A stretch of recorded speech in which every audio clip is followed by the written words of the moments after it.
justice for all. And to make this council meeting official, I'd ask Clerk Spencer to call the roll, please. Pezek. Here. Gudenkauf. Here. Leader. Here. Dunn. Here. Graham. Here. Palumski. Here. York. Here. Hipskin. Here. Healy. Absent. Levin. Here. Kennedy. Absent. Morley. Here. Wagner. Here. Mulliner. Here. Thank you. 12 present, 2 absent. 12 present, 2 absent. We have a quorum. And we'll move on to first item on the agenda, actually the third item on the agenda, which is appointment and swearing in of our new fire chief, Jeff Bassador. Before I ask for Jeff to come up, first of all, I entertain a motion and a second to put this the swearing in on the floor, please. Chairman Wagner with a motion, Vice Chairman Pezza with the second. All in favor say aye. Aye. All right. And I would ask Jeff Bassador to please meet me up at the front here, where we will take the oath.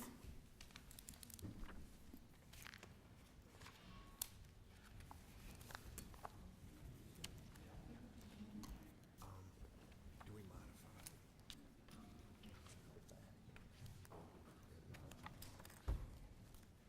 Looking sharp. And we'd like the family to come up as well, too, because this is a family tradition here in the city of Elmhurst. Come on up. That was cute. Hey, the DCNs have a million, so we understand. All right. And, you know, it is my privilege and honor to see the succession of Chief Kopp get handed off to our deputy chief, which I'll be introducing here as our chief here shortly, is Jeff Bassador, who's done a fine job for the city of Elmhurst, many years of experience and leadership. And with that, Jeff, I'd ask you to raise your right hand and repeat after me, please. I state your name. I, Jeff Bassador, Do solemnly swear do solemnly swear that I support the Constitution of the United States of America, that I support the Constitution of the United States of America, the Constitution of the State of Illinois, the Constitution of the State of Illinois, the charter laws and ordinances of the city of Elmhurst, the charter laws and ordinances of the City of Elmhurst, the rules and regulations of the Board of Fire and Police Commissioners, the rules and regulations of the Board and Fire Police Commissioner, that I will faithfully discharge the duties of fire chief that I will faithfully discharge the duties of Fire Chief according to the best of my ability, according to the best of my ability. so help me God. So help me God. Congratulations, Chief.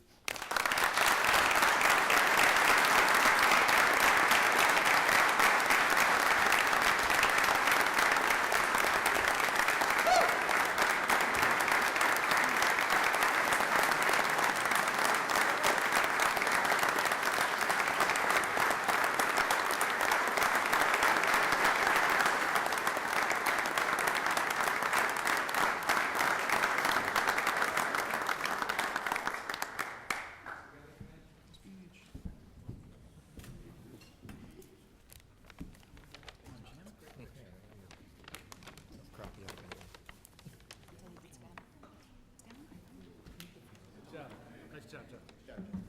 Congrats, Jeff. Jeff? Congratulations. You send him around, Pete? I would now ask Scott Wallace and his family to come up, please.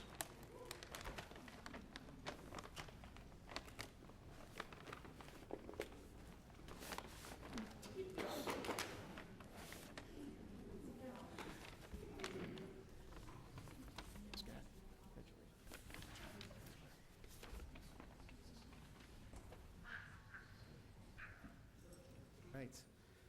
And this is for the oath of deputy chief. And also Scott Wallace has served us as battalion chief here for many years, done a great job in leadership, and I am so looking forward to having him as our deputy chief here. So,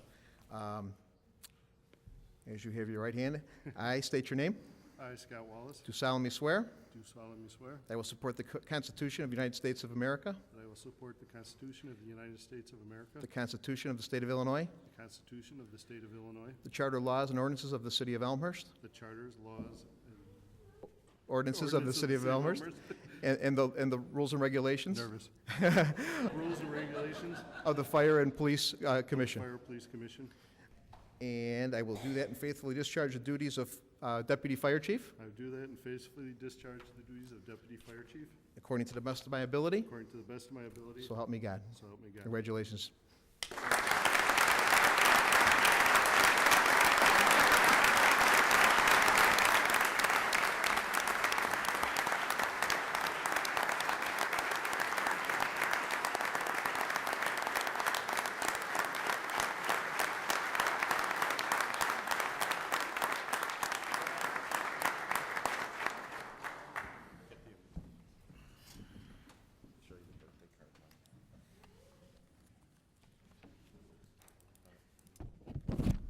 The next promotion is for David Winker. And David, please join us up here with your family.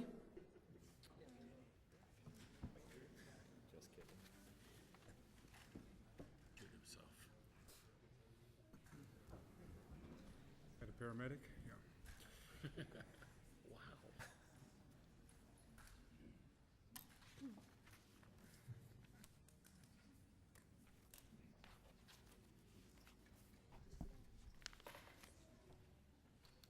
And this is for the promotion to Fire Battalion Chief. David, if you please raise your right hand and repeat after me. I state your name. I, David Winker, Do solemnly swear do solemnly swear that I will support the Constitution of the United States of America, that I will support the Constitution of the United States of America, the Constitution of the State of Illinois, the Constitution of the State of Illinois, the Charter laws and ordinances of the City of Elmhurst, the charters, laws, and ordinances of the City of Elmhurst, the rules and regulations of the Board of Fire and Police Commissioners, the rules and regulations of the Board of Fire and Police Commissioners. that I will faithfully discharge the duties of Fire Battalion Chief I will faithfully discharge the duties of Battalion Fire Chief according to the best of my ability. according to the best of my ability. So help me God. So help me God. Congratulations.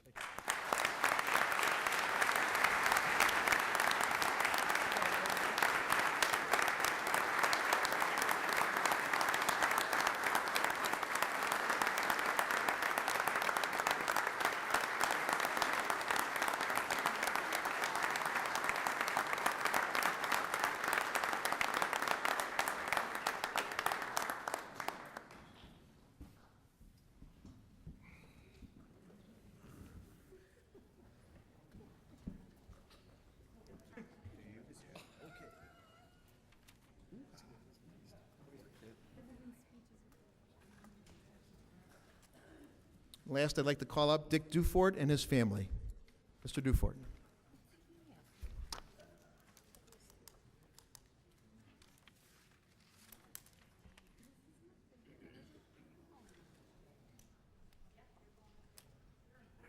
Congratulations, sir.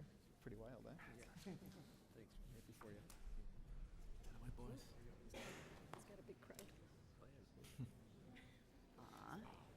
Got the whole crew? No. All right, Dick, raise your right hand, repeat after me. I state your name. I, Dick Dufort, Do solemnly swear do solemnly swear that I will support the Constitution of the United States of America, that I will support the Constitution of the United States of America, the Constitution of the State of Illinois, the Constitution of the State of Illinois, the Charter laws and ordinances of the City of Elmhurst, the charters, laws, and ordinances of the City of Elmhurst, the rules and regulations of the Board of Fire and Police Commissioners, the rules and regulations of police board. that I will faithfully discharge the duties of Fire Lieutenant I will faithfully discharge my duties as fire lieutenant according to the best of my ability. according to the best of my ability. So help me God. So help me God bless you, buddy. Thanks, man.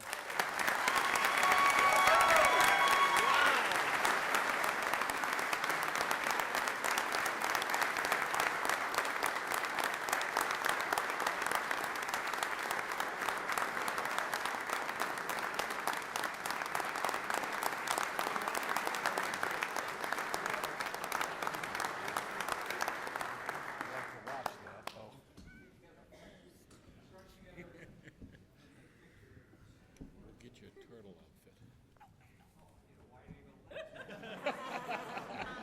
I made him bring everybody up.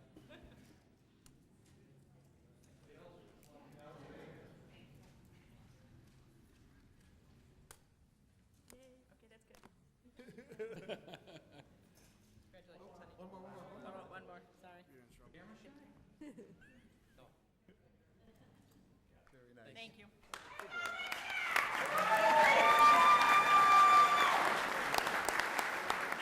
He had the most vocal. Had the most vocal.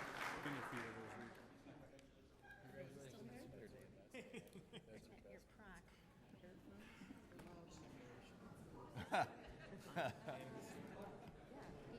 Lots of things to celebrate today, as you can see. We have the finest fire department and the finest police department, but we've got some great people today that are really stepping into leadership roles. They're going to keep our city safe, as we can hear the radios go off right now. So, I'm just going to stay up here because we have many things to celebrate tonight, and I'll let the room clear real quick. But we've got some students who came out from York High School who are here with their families as well. So, I truly can't read my. We'll give a couple minutes for the room to clear. Thank you. I mean, where did this come from? Did you just put this here? No, I'm asking you. Oh, okay. I thought this was yours. I mean, it is mine, and now it is. Now I recognize that. I just got received it I there. thought this. No. Dear Senator. What are you doing when I think you're doing? Told you, Doug thinks I'm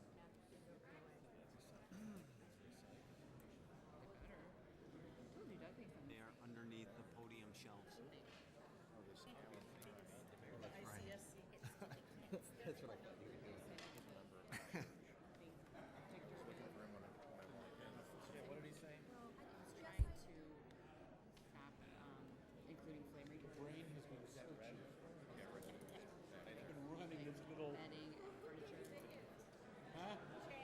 Nobody. What if we, I'll get you one here. And there's one other retardant stuff like that. What are you talking about? Like, I don't know. Or Gotcha. landmark destination for Right. Should be Probably quiet after until we that, get to, stops. Charmaine Tall. Yes, another one that's, I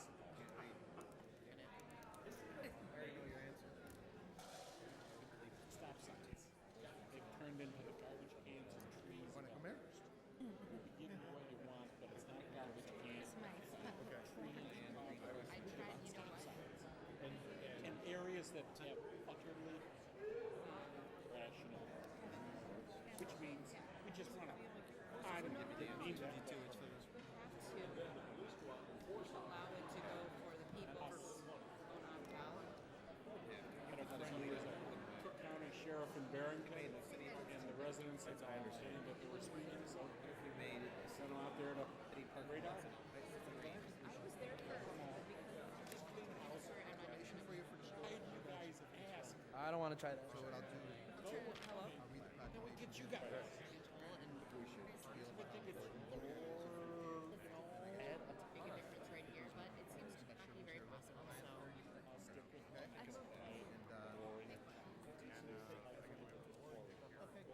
When I give you the... I would like you to drive around using gas, going for beer, going for No, maybe not doing anything.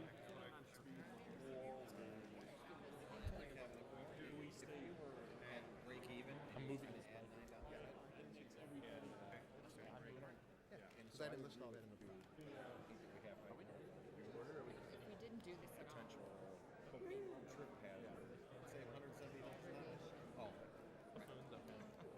Take care of yourself. $50 for I can just Take care. we would not be having this conversation. You're the one who prevented that.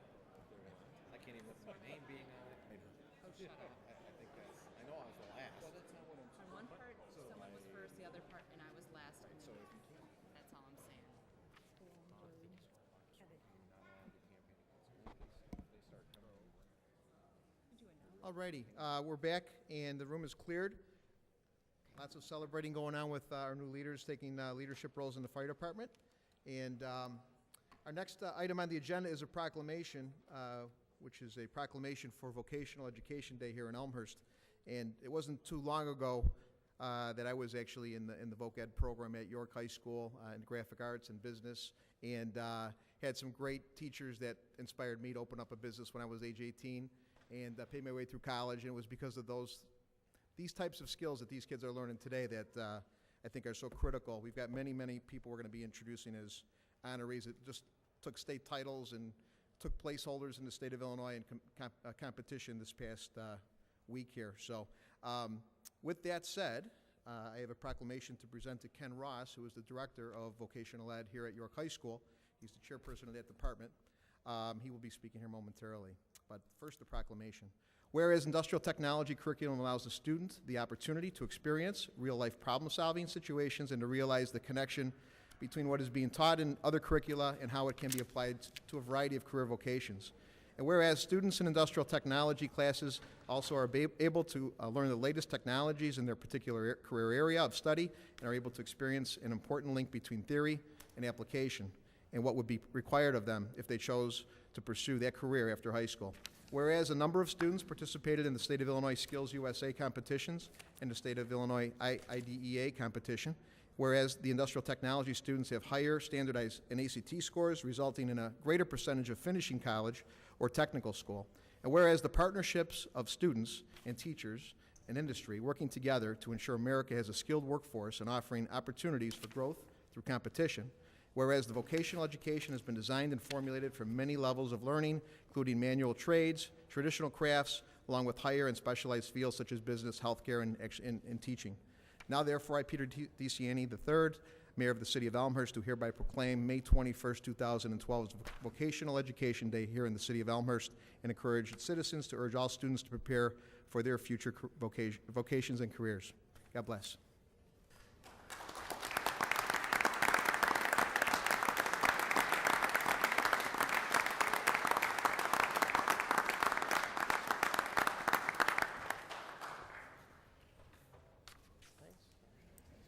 And now Ken is actually going to, Ken is the chairperson of York's vocational department. He is actually going to talk about the program and also recognize the individuals that represented us here in the state competition. And I believe we've got some national qualifiers as well, too. So, Ken, take it away. Thank you, Mayor. Good evening. I want to introduce myself. I'm Ken Ross. And as the mayor said, and along with me tonight is Ron Roback, Joe Stolz. Ron teaches our automotive program, and Joe Stolz teaches our graphic communications. Ms. Wall could not be with us tonight. She is in charge of our CAD program. It's really a tough act to follow after such a wonderful celebration of the firefighter promotion, but I'll do my best. I do want to thank you for taking the time tonight, for having taken the time to acknowledge our students at York High School. In the recent past, anytime that we can celebrate some really nice things that's going on in education, we should really take that opportunity. At York High School, we feel that not only do we want our students to be educated in career and technical education, but we also want to challenge them by getting involved in competitions. Skills USA has been around since the early 60s. The IDEA has been around for a number of years. And these are ways for our students to take what they've learned in the classroom, but then go ahead and compare themselves to other people in the state of Illinois, other students in the state of Illinois. Our students that choose to join these two different organizations work very hard during the school year to prepare so that they can compete at the state level. And in February, they have to take either a qualification contest or a written exam against all of the students in the state of Illinois. So there's some pretty important things that go on in February.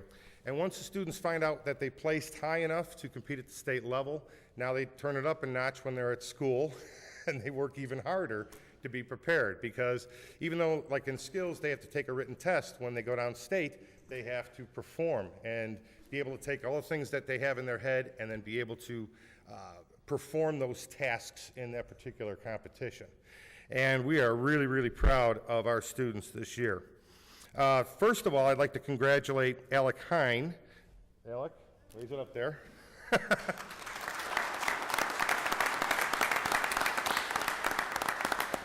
He placed second in state for machine CAD at the State Illinois Drafting Education Association competition held in Bloomington, Illinois. Just a little background on the IDEA.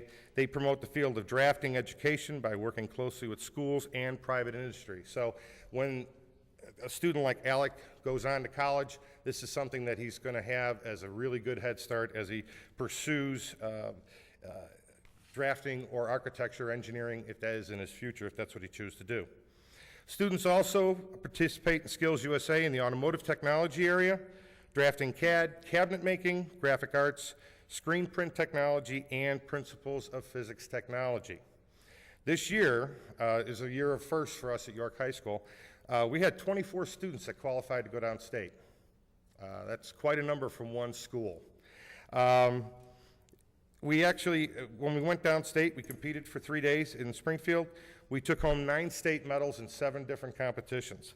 It was really fun to be down there on the floor when they were calling off York High School every 2 minutes. So it was quite fun. What I'd like to do is recognize our 7 winners. In Adobe Photoshop, first place went to Hannah Kopak. There you go, Jerry.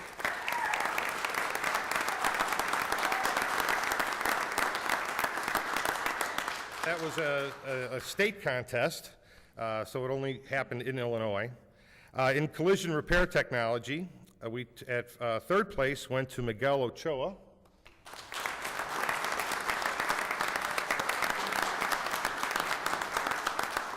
And in first place, Chase Peterson.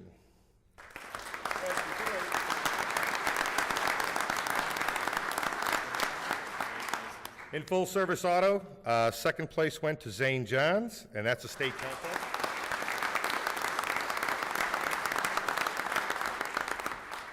In graphic communications, third place went to Trevor Gully.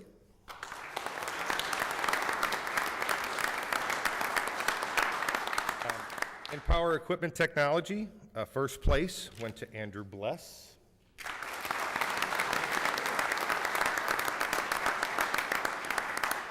In principles of technology, Maria could not be here tonight, but she took second place in state, and first place went to Cody Shaw. Cody?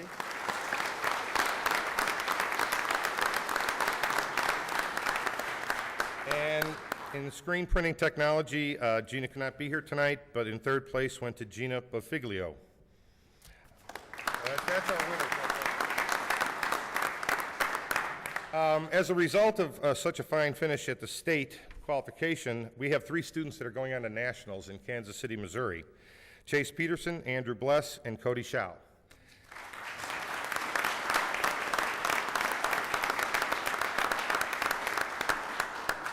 By taking first place, our students will be representing the city of Elmhurst, District 205, York High School, and their parents and family by competing against students from around the country at the National Skills USA Conference and Competition that's going to be held from June 23rd to the 28th.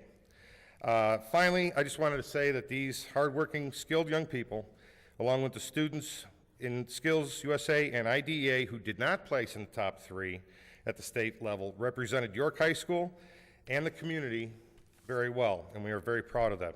So I'd like to congratulate all the winners, and thank you again for taking the time to support what we do at York High School. Thank you.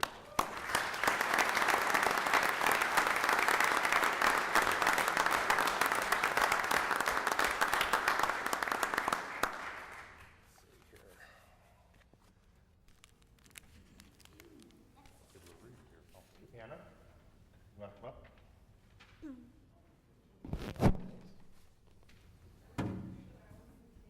That's okay. It's okay, don't worry, but you're fine. Thank you, Todd.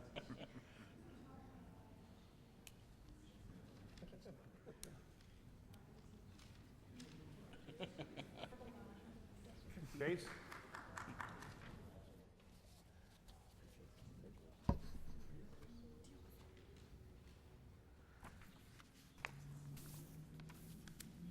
I bet you do.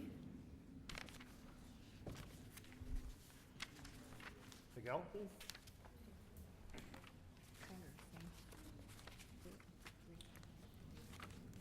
That's true.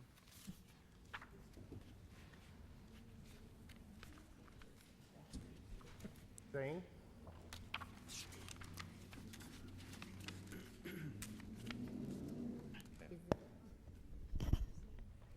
Trevor?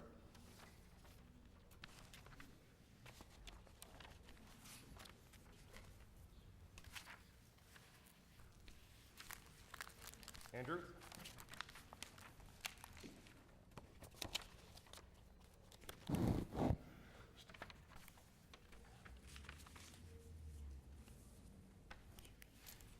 Cody?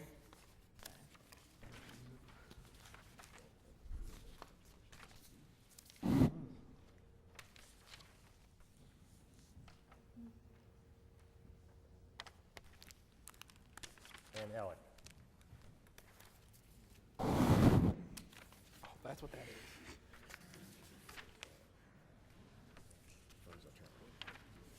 Ladies and gentlemen, the future of Elmhurst.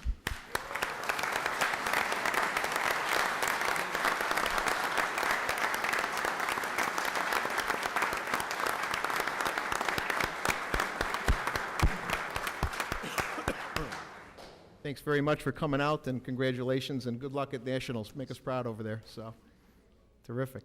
Thank you, Mayor. Thank you. Thanks, Ken. Thanks, everybody. See you, Joe. Absolutely. Take care. All right.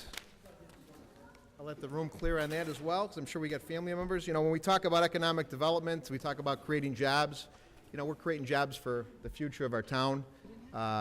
We're driving that bus, and I can't thank this council enough for being, you know, leaders in the roles of doing this. We've done, I think, a great job over the last 3 years now, and we're moving into our 4th year, and we're continuing that leadership. So, but our future's here, and I know we've created like 150 jobs, almost 4,000 with the hospital that moved over to Roosevelt Road, and 150 jobs at St. Charles in '83, and got about 400, 450 coming with Mariano. So we've got a lot of things, I think, to be proud of, and hopefully a lot of spots available for these kids. So, all right.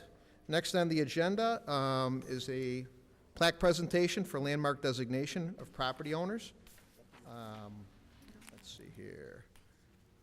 Chuck and Corrine Godin, Charles and Angela Anderson, Donna Almerica, and the City of Elmhurst Historical Preservation Commission. If they could please come up, please. And I'll read a brief summary of this. Okay. These are awards that are going to properties that have historical landmark designation by the state of Illinois. And actually, probably you can, would any of you like to express the designation and what went into it, or? I've got, okay, we'll do it with each one. So we've got 4 properties, which are actually being distinguished with a plaque of historical significance, which are considered historical landmarks here in the city of Elmhurst in the state of Illinois. They have to go through a lot to qualify for this, and I think it's great that we do have a historical preservation ordinance in place in this community. We do, I think, really look to our history, and we have a lot of significant architecture in the community. And these owners of these homes came forward and wanted this designation, and which is a voluntary thing to do. So with that, I would like to present the plaques for each one of these. The first property is 259 South Cottage Hill, owned by Chuck and Corrine Godin, and those owners would come up. I will present you with, let's see here, to make sure I have the right one here. Is it the one? Okay, very good, very good. So I will present this plaque to this family. Congratulations.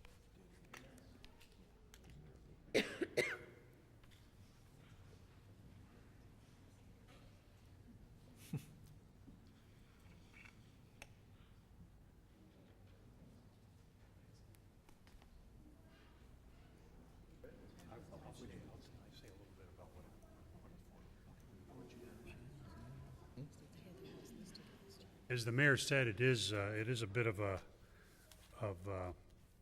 chore to get landmark status on a home. There are a number of ways to do it. There are a couple of primary requirements, one of which is that the building, whether it be a home, commercial building, or whatever, has to be at least 50 years old. And it must have integrity of location, design, and materials.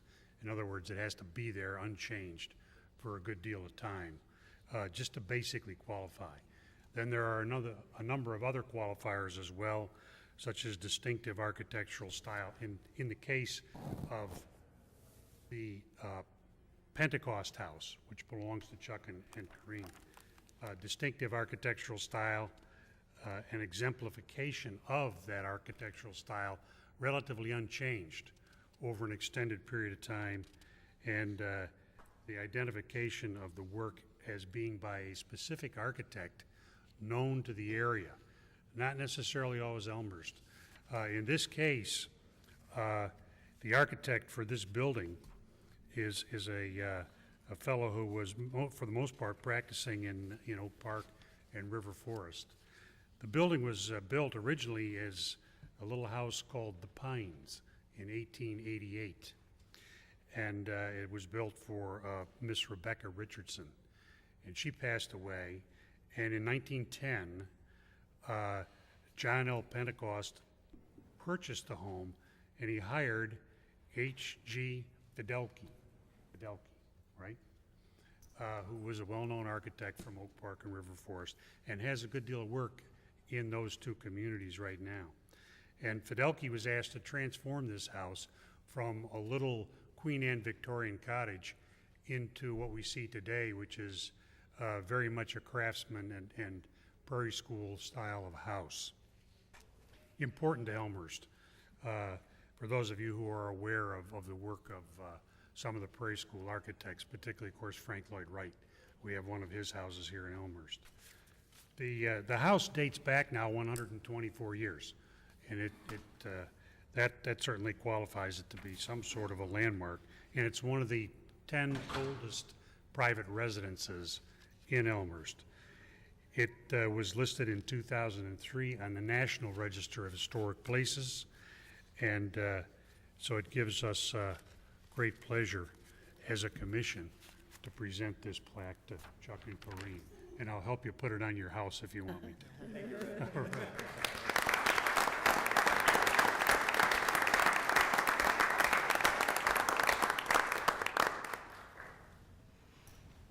Next home is 301 Arlington Avenue, owned by Charles and Angela Anderson. And that's the right one, perfect. Congratulations.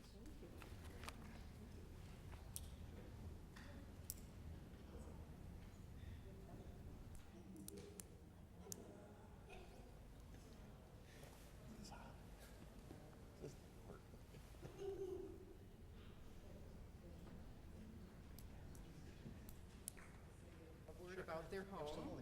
So it's my pleasure to present the plaque to, these are my parents, Charles and Angela Anderson, for the Berkeley and Grace Emery Brandt home. It's the local landmark home at 301 Arlington, was built between 1915 and 1917 in the craftsman style. And it's a 3-story home with a half-hip roof and crossed-hatch brickwork that gives it the rustic appeal that's inherent to the style. But in addition to it being a significant home architecturally, it was also designed by a local architect named Berkeley Brandt, and he was the husband of Grace Emery, who was a daughter of one of the founding families in Elmhurst. So it has quite a bit of history there. And then in 1942, Joseph and Mary Lazadro, founders of the Lazadro Museum of Lapidary Art, purchased the home, and Angela is their daughter. And Charles and Angela live in the home, and they're honored to receive this recognition for their commitment to the home's preservation. So thank you.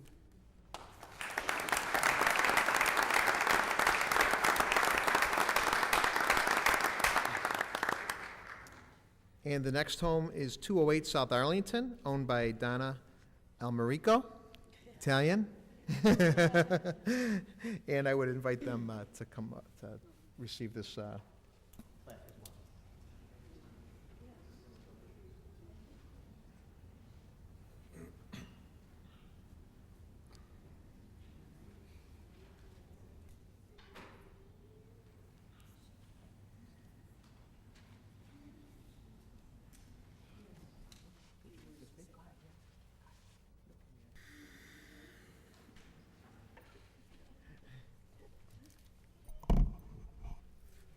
Oh, you got the pictures? Okay, good enough.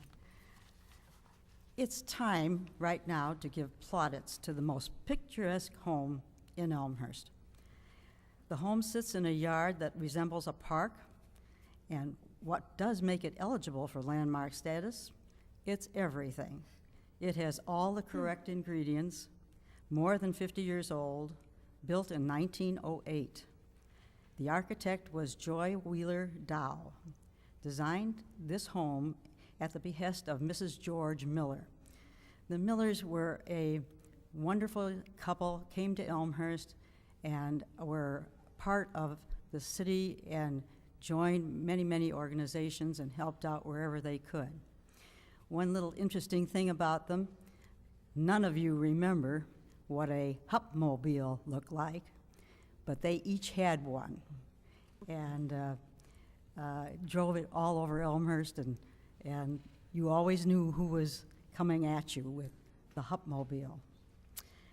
Of according to this story, Mrs. Miller was at Mr. Dow's elbow all the step of the way to getting the house done. She sort of like beleaguered him. All of the limestone was brought from Indiana, stone by stone. It was built in the English style, but unique in its incorporation of the symmetry of the colonial revival, the gables and the overhang from the Flemish revival, the sensibility of the arts and craft movement. I think of it as a Cotswold cottage. It's a beautiful structure, and the Millers named it Robin Wood. I'm sure you've seen this picture before, but it really is the essence of a Cotswold cottage. The Miller's sister, Jessie Chesbrough Porter, came to live with Mrs. Miller after Mr. Miller died in 1929. Jessie became a very prominent member of Elmhurst. She was a leader in all things, I believe, all organizations. She lived in the house until her death, bequesting it to her nurse, a Mrs. Mikulski. She lived in the house and then sold it to the present family, the Almarigos, Donna and family. And they were and are the perfect family for this home because they appreciated every inch of it.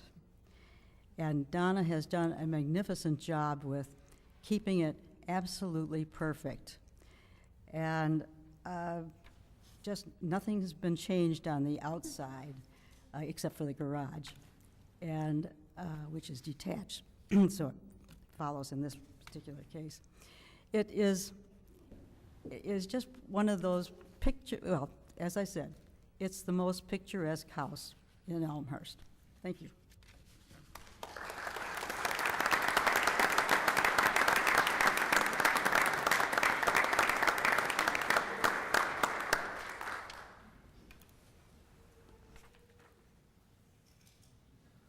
We're going to switch. Okay, terrific. All right. The Gloss Mansion and the Gloss Mausoleum. Well, the Gloss Mansion was built in 1892, and the Gloss Mausoleum was built in 1898 for Henry and Lucy Gloss. Henry Gloss is referred to as the father of Elmhurst. Henry led the incorporation of Elmhurst and served as village president for 20 years. The mansion was a Gloss family home. In 1939, Lucy donated the property to the city of Elmhurst. The home has served as Elmhurst City Hall, DuPage County Circuit Court, and the Elmhurst Historical Museum. The mansion and mausoleum are two of Elmhurst's most visible landmarks. As physical landmarks, they give us a sense of place and direction, and the Romanesque masonry gives us a sense of strength and stability. The Gloss Mansion is a place where historical events happened and continue to happen. All Elmhurst residents from 1892 to the present shared memories of this building, and it is the things that we share that make our community what it is. The plaques will be applied to the buildings and let everyone know that these are special places, but also that these buildings are protected by the city of Elmhurst and will be here for future generations to share. And Mayor DeCiani, if you would accept the plaques for the Gloss Mansion and the Gloss Mausoleum.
All right. Lots of celebrations, lots of recognition, and some pretty cool history here tonight that we're witnessing in Elmhurst, Illinois. Next on the agenda, item 6 is receipt of written communications and petitions from the public. Is there anyone with any written communications and/or petitions? Please present those to Clerk Spencer. Thank you.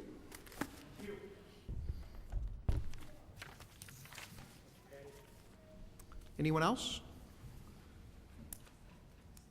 We will now go on to public forum. I'd ask Clerk Spencer, is anyone signed up tonight for public forum this evening? Yes, Mr. Mayor, we have several. Michelle Sparizzi, 482 North Maple. Michelle, you can use the podium if you like. Our rules are 3 minutes, and speak about any Elmhurst issue. We appreciate you coming out tonight. Thank you. My name is Michelle Spazzeri, 482 North Maple. I've been a resident for 10 years. I have 3 children in public and private school here, and I'm an attorney. I recently attended a finance committee meeting where I learned more about a particular alderman's desire to dig into taxpayer pockets to find a way to circumvent what is already state law. The state law to which I'm referring is 50 Illinois compiled statute section 105, and that's the statute that governs public officers in local government. The issue sought to be governed is whether or not an elected city official should be prohibited from holding dual offices. At the meeting, the alderman tried to remain persuasive by suggesting that he does not intend to target any one individual. He stated it is simply time to look at what an outdated code is, which does not address the issue.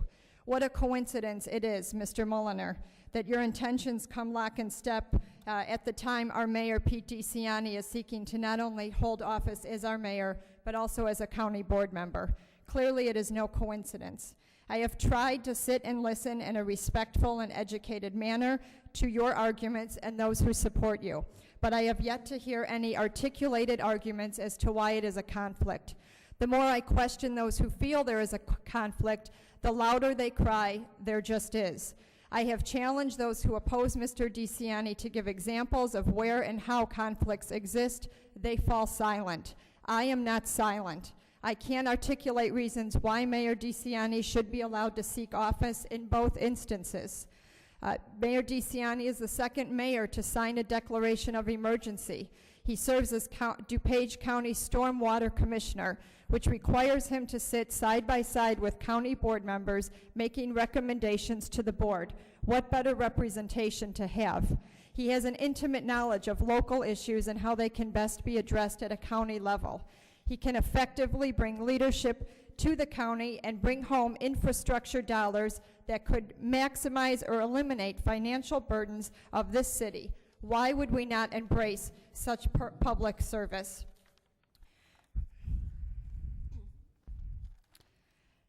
Another resident at the Finance Committee meeting, whom I do not know, nor have I ever met, summed up my feelings, as well as many others in this community, when she stated that your attempt to legislate this issue, which has already been decided by state law, is an attempt at usurping my vote by deciding this issue for me.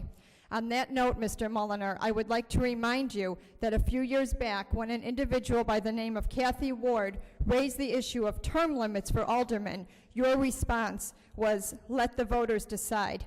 I suggest you now do the same. Thank you. Thank you. Next, Claude Pagash, 566 West Gladys.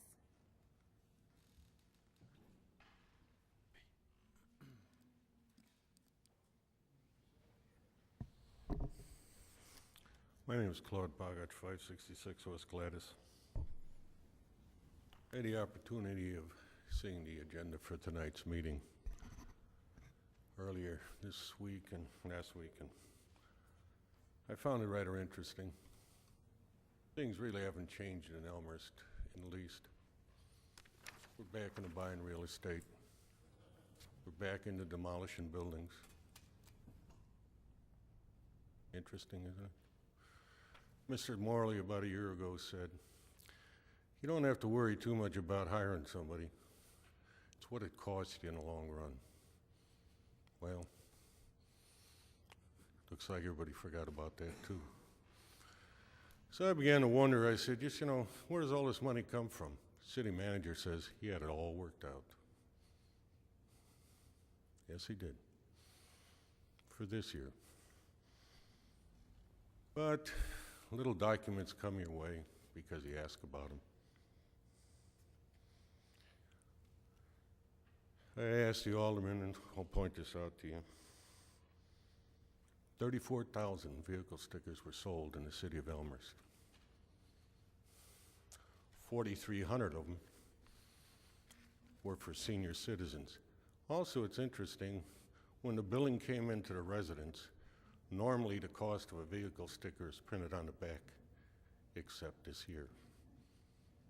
Interesting, isn't it? Why the exception for this year? Don't have a B-plate vehicle. It'll astound you. We have another little thing. We pay for rubbish removal. We really do. We also put on stickers. Last year, almost 55,000.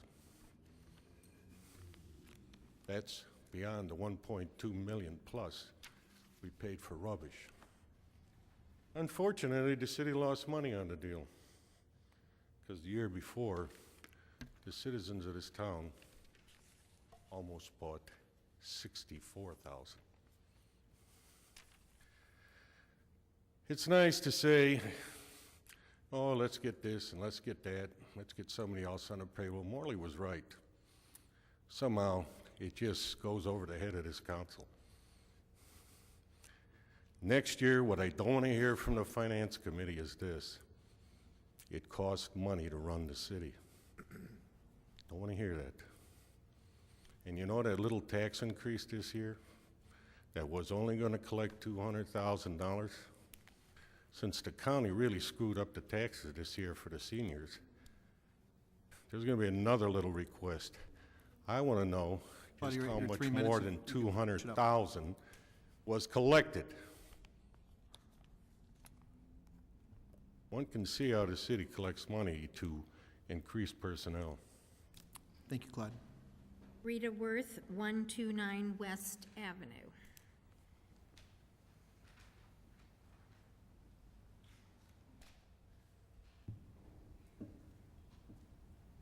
Good evening. My name is Rita Worth, and I live at 129 Southwest Avenue, and I just graduated yesterday from York High School. Last August, I put in an application to become a volunteer at the Elmhurst Historical Museum. I thought I would only be volunteering a few hours a month, but I never knew that I would find such a great connection to the activities that go on there. My first experience at the Historical Museum was working at the craft table at Sunday Fun Day, a monthly program that hosts educational activities for families who live both in and out of Elmhurst. I wasn't really sure what to expect, but when I arrived at the educational center, I was welcomed with open arms. Eileen Murphy was in charge of setting up and running the Sunday Fun Day program, and she explained to me everything that I needed to know and exactly what was going to happen. The other volunteers there were so friendly that I didn't hesitate to come back the next month. Not only did I find that I loved giving back to my community and the families that came in to do the craft, but they enjoyed the craft and spending time with each other as well, as I had remembered from my childhood. After the next 2 times I spent at Sunday Fun Day, I was started inquiring about the jobs that Eileen had to do in order to get it set up. She had to come in a couple of hours before the event to set up the tables and gather all the crafts and supplies, and she also had to make examples for every project. I asked how she was going to do this over the summer when the activities would be weekly instead of monthly. Eileen told me that she was looking for a volunteer to intern and take on the duties, and I gladly told her that I would be happy to take on that role. From then on, she said that I would be in charge of everything for the summer. This included making sure there are enough volunteers, getting the crafts ready, setting up the tables, keeping the craft closet in order, and managing the activity. I accepted and prepared myself for the upcoming summer. Because I am one of many volunteers at the museum, I do only a portion of the duties. In addition to the volunteers that help make Sunday Fun Day a success, there are teenagers who work in the gift shop at the Gloss Mansion, who work on the second floor in the hands-on exhibit and in the permanent exhibit in the mansion, and who do so many other jobs. I know that without the volunteers' help, the museum would not be able to function as well as it does now. During one of the Sunday fun days, I was talking to Eileen about the programs run at the Historical Museum and the different duties that the volunteers took on. I realized how much the Historical Museum really does for the community of Elmhurst. In addition to setting up and running the amazing exhibits, they host speakers that talk about their experiences relevant to the topic of the exhibit, and they have a hands-on room on the second floor of the Gloss Mansion to give children a better understanding of the topic. I was in awe of all the events that the Historical Museum organizes in order to help the citizens of Elmhurst learn about their topics in history. I'm so thankful and excited to be a part of enhancing the knowledge that children and adults have of history. I'm happy to give back to my community through my volunteer hours, and I know that other volunteers and the men and women at the Historical Museum feel the same way. Thank you. Thank you. Tamara Brenner, 137 North Caroline Avenue.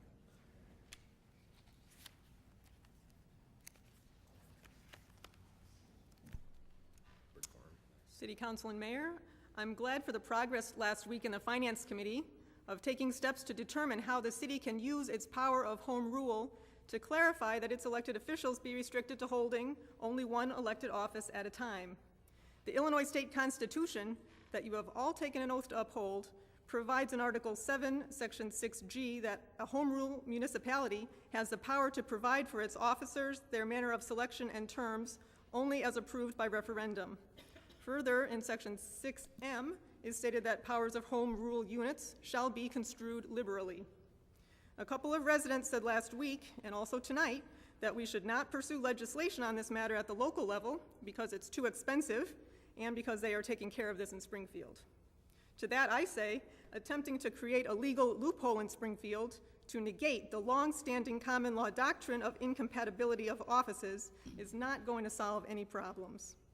In fact, it seems to me, no matter what action is taken in Springfield at this point, an attempt by a public official in our community to hold simultaneously two obviously conflicting offices, whether under the current legislation or under proposed new legislation, that will require a legal challenge. An informed citizenry cannot allow such a consolidation of power to occur unquestioned and unchallenged. It goes against everything a representative democracy is supposed to be.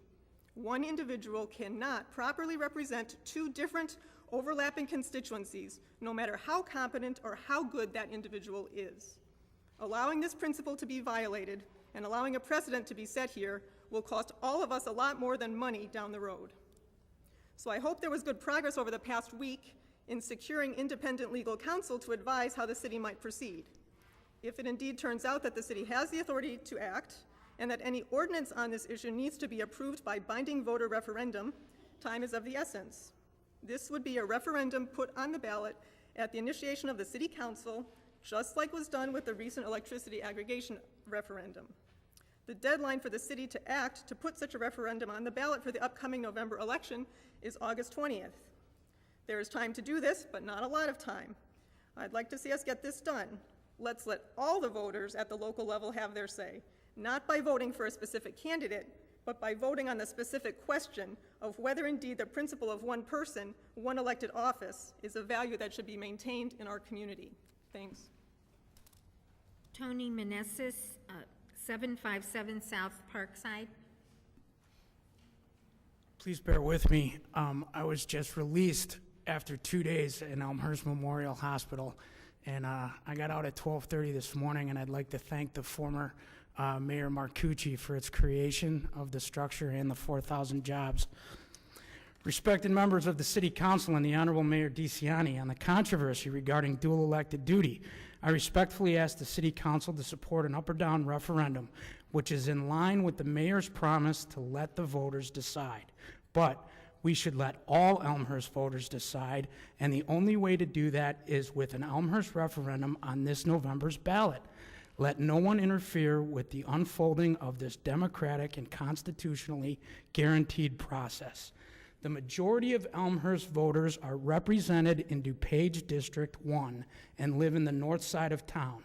This leaves 5 of 7 Elmhurst wards either completely or partially without voice on dual elected duty, since they can't vote for a District 2 candidate. A smaller portion of voters live in DuPage District 2, mainly South Elmhurst Wards 6 and 7, where the mayor is running for county board. They are the only Elmhurst wards that get a complete say because of the line in the district maps. Without a full dual-duty referendum on the November ballot, Elmhurst residents in DuPage District 1 will have no say on dual duty because Mayor DeCiani, as a DuPage County Board District 2 candidate, will not be on their ballots. That is unfair to North Elmhurst residents. Let all Elmhurst voters decide if dual duty is condoned or rejected, not just the minority of Elmhurst residents that live in District 2. Let's let all the voters decide in Elmhurst. I'd imagine we could agree on that. As mayor of Elmhurst, Mr. DeCiani represents all Elmhurst residents, not just South Ward 6 and 7. North Elmhurst voters deserve a voice to voice their opinion on this fundamental change in government structure because it will affect them as well. Article 7 of the Illinois Constitution guarantees the defining qualification of elected officials to be left in the hands of the local home rule community. That is why Elmhurst is home rule. It is assigned to the hands of the people to avoid power consolidation on the part of the government. In November, the mayor's supporters in this effort can vote for him in DuPage County Board District 2, and if he wins, he will be elected and seated. No one's vote will be disrespected or usurped, as this is about the protection of the voting franchise. Voters should be allowed to vote on dual duty because it is a separate issue.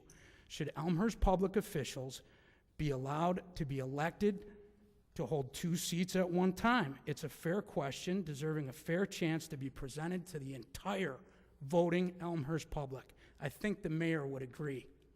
The Finance Committee has requested an outside legal Tony, opinion. we're at 3 minutes. I got a paragraph. You're at about 3:15. I'll give you another 10 seconds to wrap it up, Tone, okay?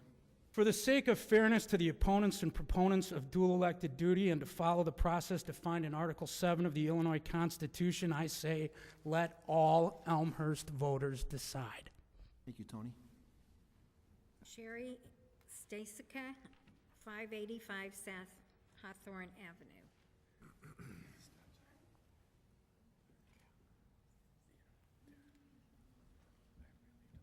Hi, my name is Sherry Stasica. I am a resident of 585 Hawthorne, the corner of Hawthorne and Villette in Elmhurst. And my kids attend Lincoln School, and I'm here to support the proposed 4-way stop at the corner of Fairfield and Villette. My concerns are that, number one, the safety for the school children at Lincoln School. Lincoln School is a walking school. We do not have any buses, so we have a large number of foot traffic, kids riding their bikes that come to and from Lincoln School. There's also a park there on the corner at the school that kids and adults are crossing throughout the day. So here are my reasons in favor of the 4-way stop. Number one, like I said, is the safety of the pedestrians, the school children.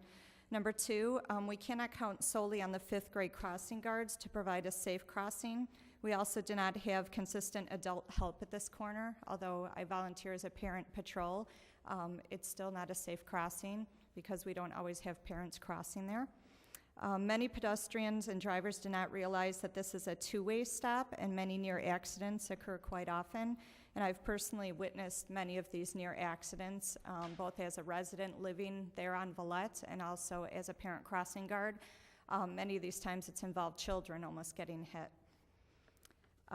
Right now, I believe that Lincoln is the only Elmhurst school that does not have at least one 4-way stop or a stoplight at one of the corners of their school. And I think it's important that we have at least one safe crossing for the school. That's probably our busiest crossing out of the 4 corners. We're surrounded on all 4 sides of our school by streets. The intersection is for park crossing, so even during non-school hours, the Lincoln School playground and blacktop area are used by many neighborhood children and families. Last year, I saw a 4-year-old child who was visiting the playground got hit on her bike at this intersection. I believe that signage is not the answer. It's been proposed that maybe we need more signs to make drivers more aware that this is a school. However, some of you probably have the number. There's some crazy amount of signs around Lincoln School. And I just feel that posting more signs at the school they're just going to be ignored. It's just one more sign in the mess of signs that's already at Lincoln School, but a stop sign cannot be ignored. Barricades have helped somewhat with this intersection, blocking traffic during the walk home and walk to school and walk home from school times. And the barricades have definitely helped, but they have not solved the problem. And they've only helped with the problem during school hours. Again, during after school hours or before school hours or on weekends, there's no barricades, there's no crossing guard, there's nobody there to help children, and there's a lot of small children in the neighborhood that use that park. Sherry, if you could wrap it up in about another 10 seconds or so, Sure. that'd be great. Thank you.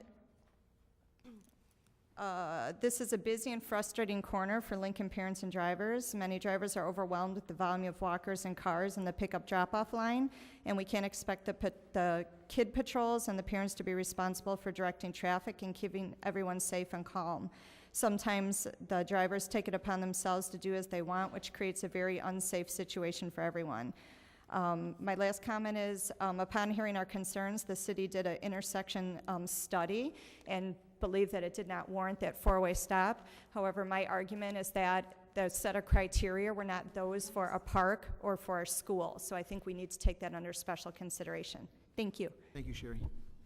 Kathleen Tomey, 825 South Poplar. 350. 350, correct. Hi, I'm Kathleen Tomei, 825 South Poplar. My son Jack is with me. I'm also not only an Elmhurst resident, but also the principal of Lincoln. And I'm here in support of the four-way,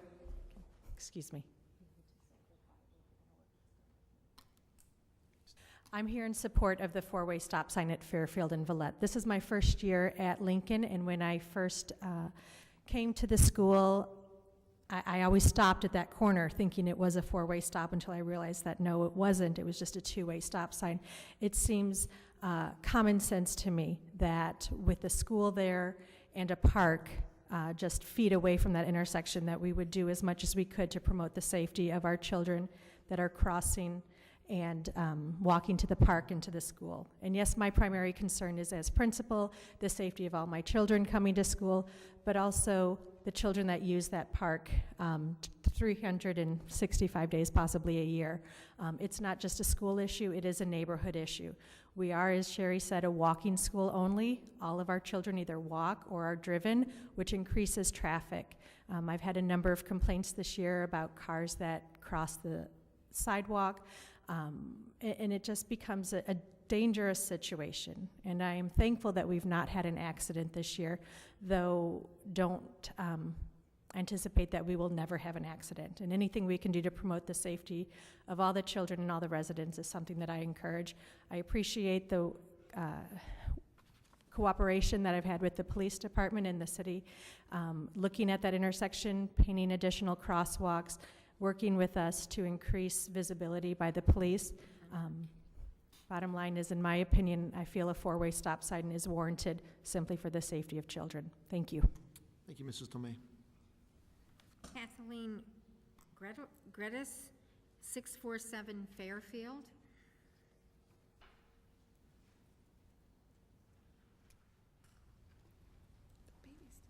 Hi, my name is Kathleen Gredis. I'm at 647 Fairfield Avenue.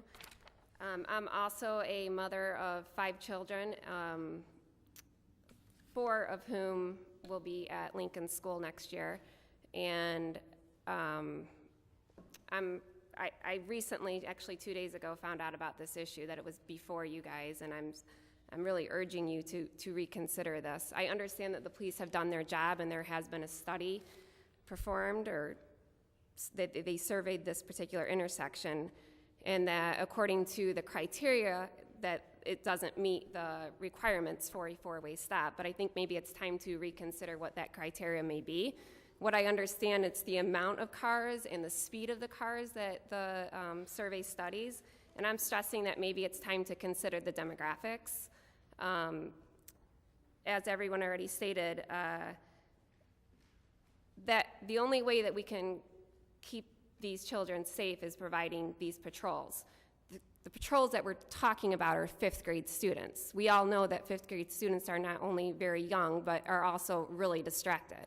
And to put these children in charge of caring for and maintaining the safety of children who are in kindergarten and 1st and 2nd grade, I think is entrusting them with this amazing responsibility that they're not yet really able to take on.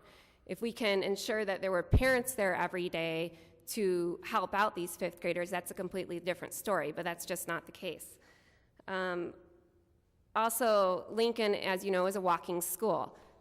The principal does an amazing job about constantly reiterating to us over emails that we need to slow down, we need to consider the pedestrians, we need to try to walk as much as possible. Please stop driving is what we're told. The traffic patterns are constantly posted to us. However, these emails are not reaching anybody beyond the Lincoln population.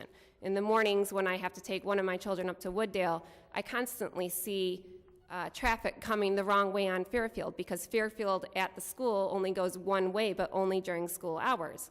And taxi cabs are going down the wrong way. I see taxi cabs going around the barricades. It becomes, actually having the barricades almost becomes a false sense of security for the 5th grade patrols, because they think because there's a barricade there, they have nothing to worry about, and that's simply not the case. On a more personal side, the other thing that you need to consider when there are demographics is not only the age of the children, but what possible special needs these children may have. One of my children who's going to be coming to Lincoln next year has a hearing impairment. He wears hearing aids. He cannot hear a car. Simply stated, he cannot hear a car. It falls beyond his frequency levels. So if there was a stop, if there were a 4-way stop, that would be one intersection that I could tell him, listen, I don't care if you have to walk around the block. You go to that intersection and you use that intersection to get to Lincoln safely. I don't have one intersection to give this child. There's no place for him to cross safely. And that's something that needs to be addressed, because he is not the only child who has special needs. Thank you. Thank you. And this is our last person to speak, Nicole Cooley, 344 West Villette Street.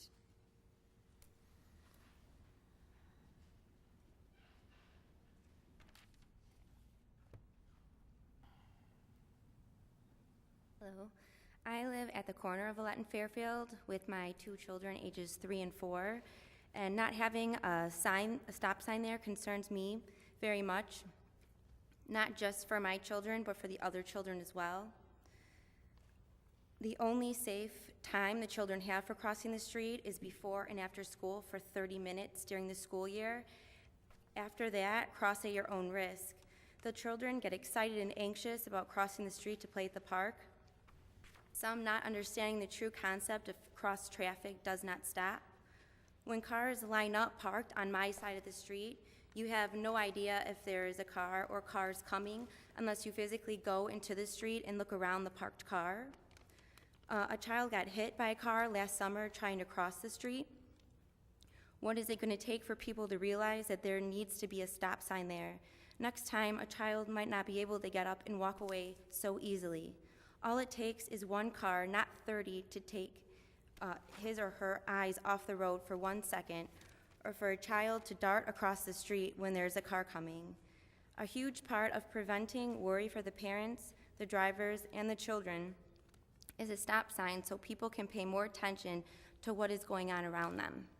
Thank you. Thank you.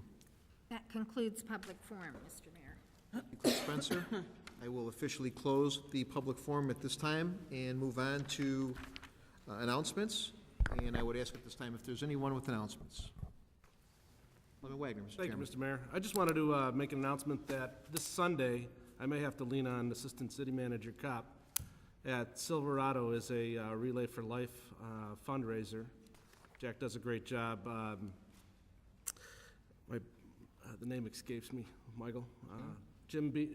Barbecue Jim's. Thank you. Pardon me. It was a great job. I have the email. I printed it out and forgot it. But anyway, it's from 3 to 6.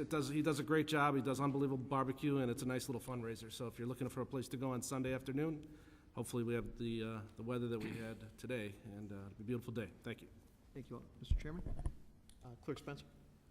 I'll just piggyback on that and announce that Relay for Life will be held on Friday, June 8th at Barron's Park. The opening ceremonies start at 6:30, and more information, you can find it at relayforlife.org/elmhurstil. And the city does have 2 teams participating, Patty's Peeps and the Elmhurst Fire Department. And I have one more special announcement that I'd like everyone to help me with. I have a birthday shout out to an Elmhurst resident. Her name is Evelyn Resteberg, and she will be 100 years old on May 28th. So, happy birthday.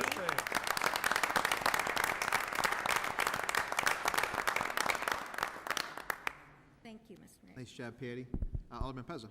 Thank you, Mayor. I would just like to do a quick thank you to Boy Scout Troop number 82. Tomorrow evening, and anyone is welcome, we're going to do our 2nd annual veteran gravestone cleanup at the Elm Lawn Cemetery in honor of Memorial Day.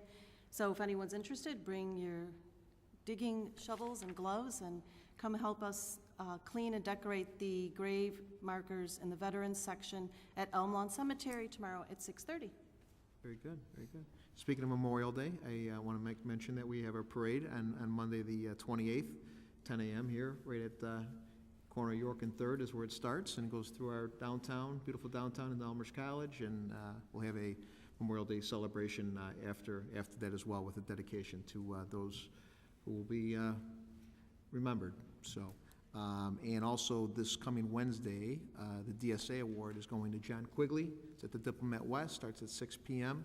And DSA Award is a Distinguished Service Award that goes to someone who has given back to this community. And John's our CEO of our Elmhurst Chamber, born and raised there, went to IC. Good guy, definitely a champion. That's well deserving. So if you haven't already purchased your ticket, please encourage everyone to do that. It's at the Diplomat West right here in Elmhurst.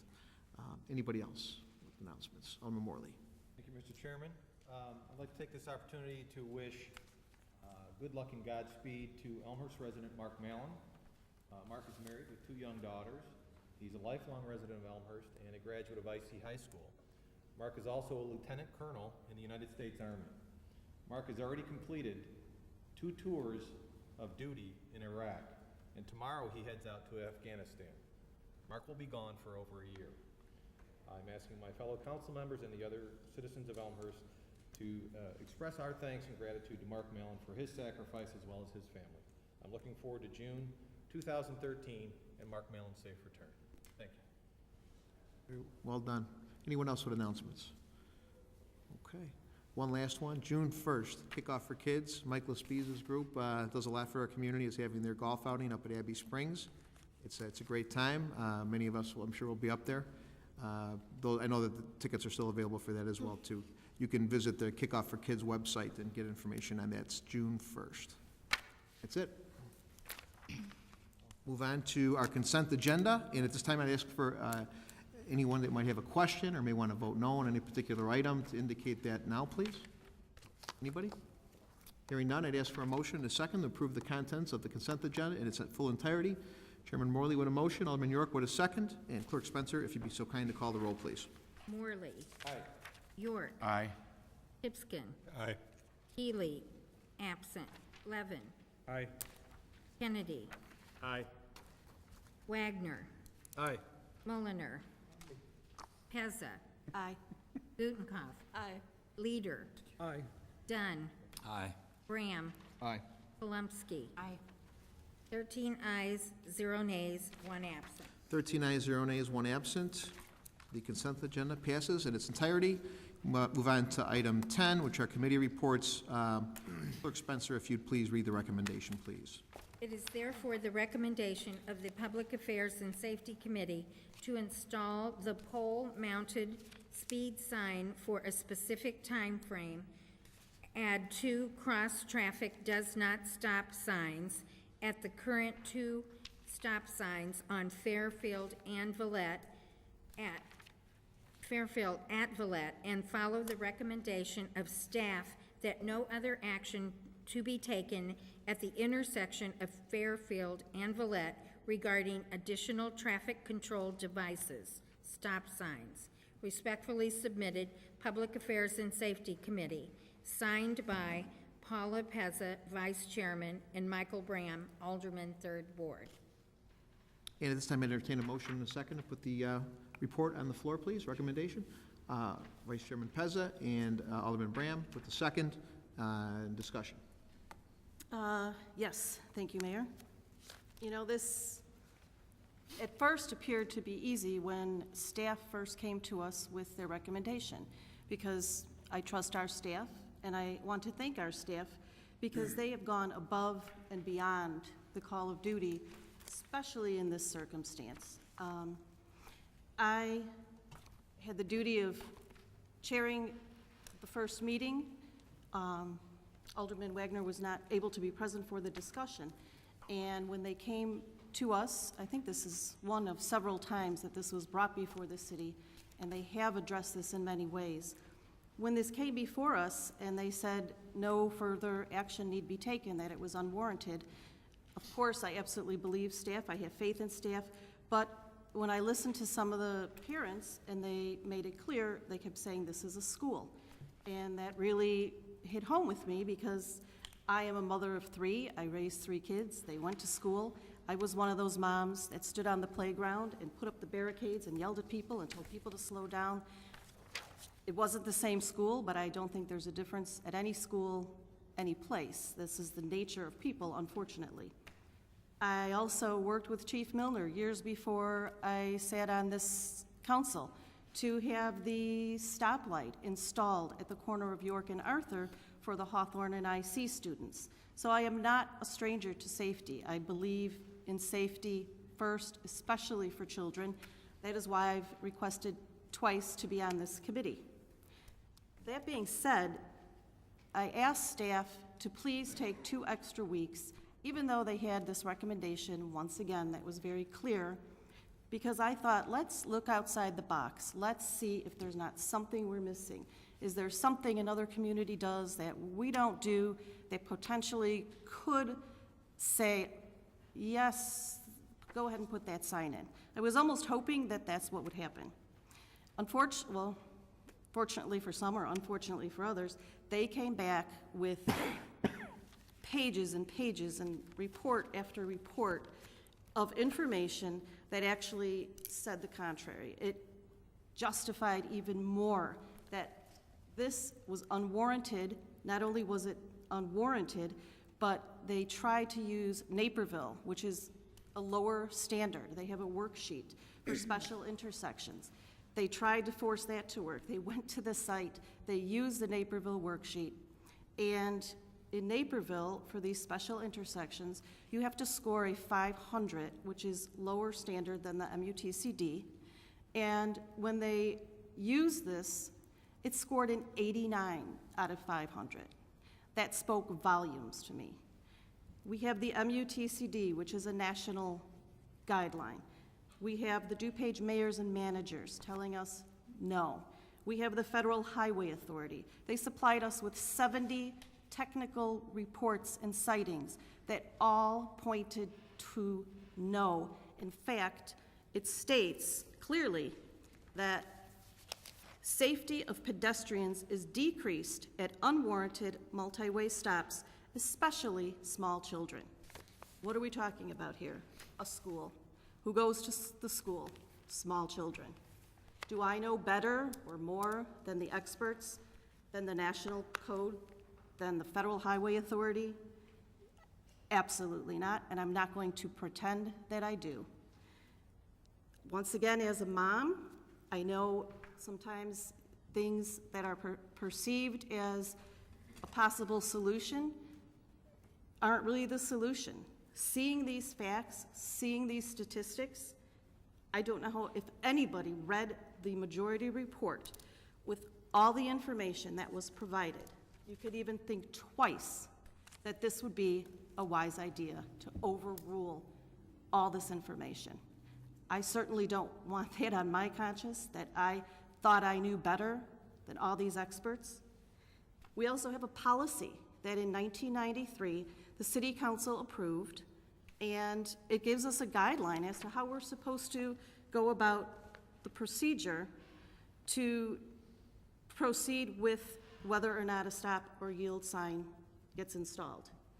And it basically says, if it is determined that action is warranted, a report detailing the recommended action will be presented to the Public Affairs and Safety Committee for consideration and possible issuance of a committee report. This was not warranted, therefore no action was recommended be taken. For some reason, we feel the need to override our own city policy. This is not a decision that should be based on conventional wisdom. If you're walking somewhere and it starts raining, you pop up your umbrella to protect you from the rain. This is something that is based on history and science and statistics, expert information. And to ignore all of this and go by opinion, I'm not sure why anybody would do that. I know it's hard when you listen to people say they think they need this, but I think it's crystal clear. The more information we just received justified this 200% for me, that the first time they came to us, they were correct. And I will absolutely not support doing something that we have stacks of information telling us that it makes it unsafe and is not recommended. I absolutely cannot support putting in a sign like that. I will not support it. Therefore, I fully am in support of the majority report. Thank you, Alderman.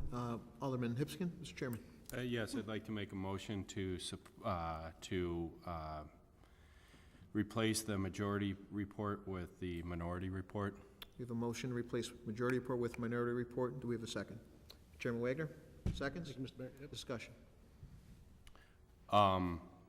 We've had a similar situation in my neighborhood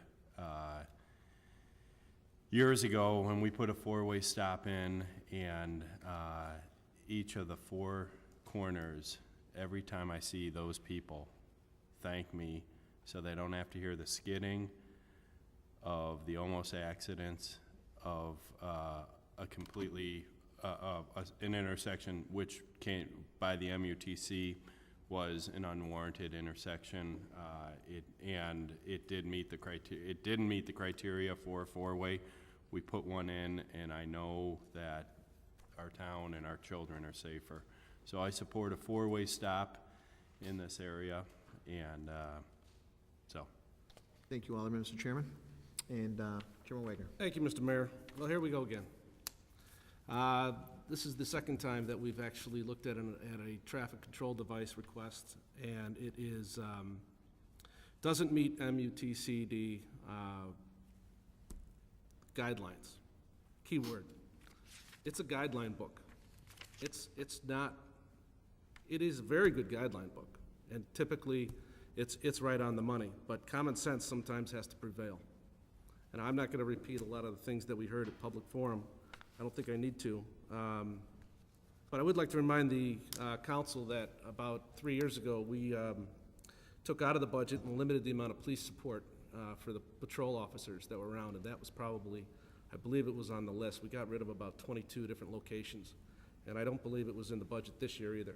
So Lincoln School has had to make do with that as well. So keep that in mind. Keep in mind it's a four-way stop near a school zone. I'll probably put a referral through in my own committee to take a look at all the different schools in Elmhurst. I don't think it's a bad idea if you look at what the city of Chicago did and what they're doing with the speed zone enforcement around school zones. That seems to be an expensive way to do it, but it definitely gets people's attention and it probably controls the traffic a little bit better. MUTCD provides standardizations for colors and size of signs. It doesn't provide standardizations for where the sign should go. As elected officials, I think we have the duty to make some pretty tough decisions.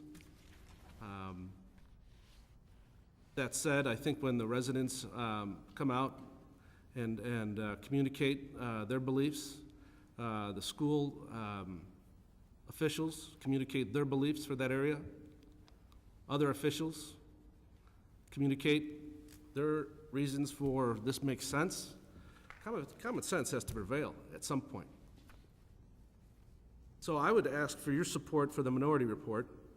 And thank you very much. Thank you, Mr. Chairman. Alderman Mulliner. Yeah, I can't support the minority report. Years ago, we did pass an ordinance changing so that we would follow certain guidelines when we install stop signs and different traffic control devices. Yes, it's clearly guidelines, but there was a specific reason why that was put into place, and that was to provide us with those necessary guidelines so that we knew where we were placing those and what impact those would have. Those are done by people who are experts in traffic.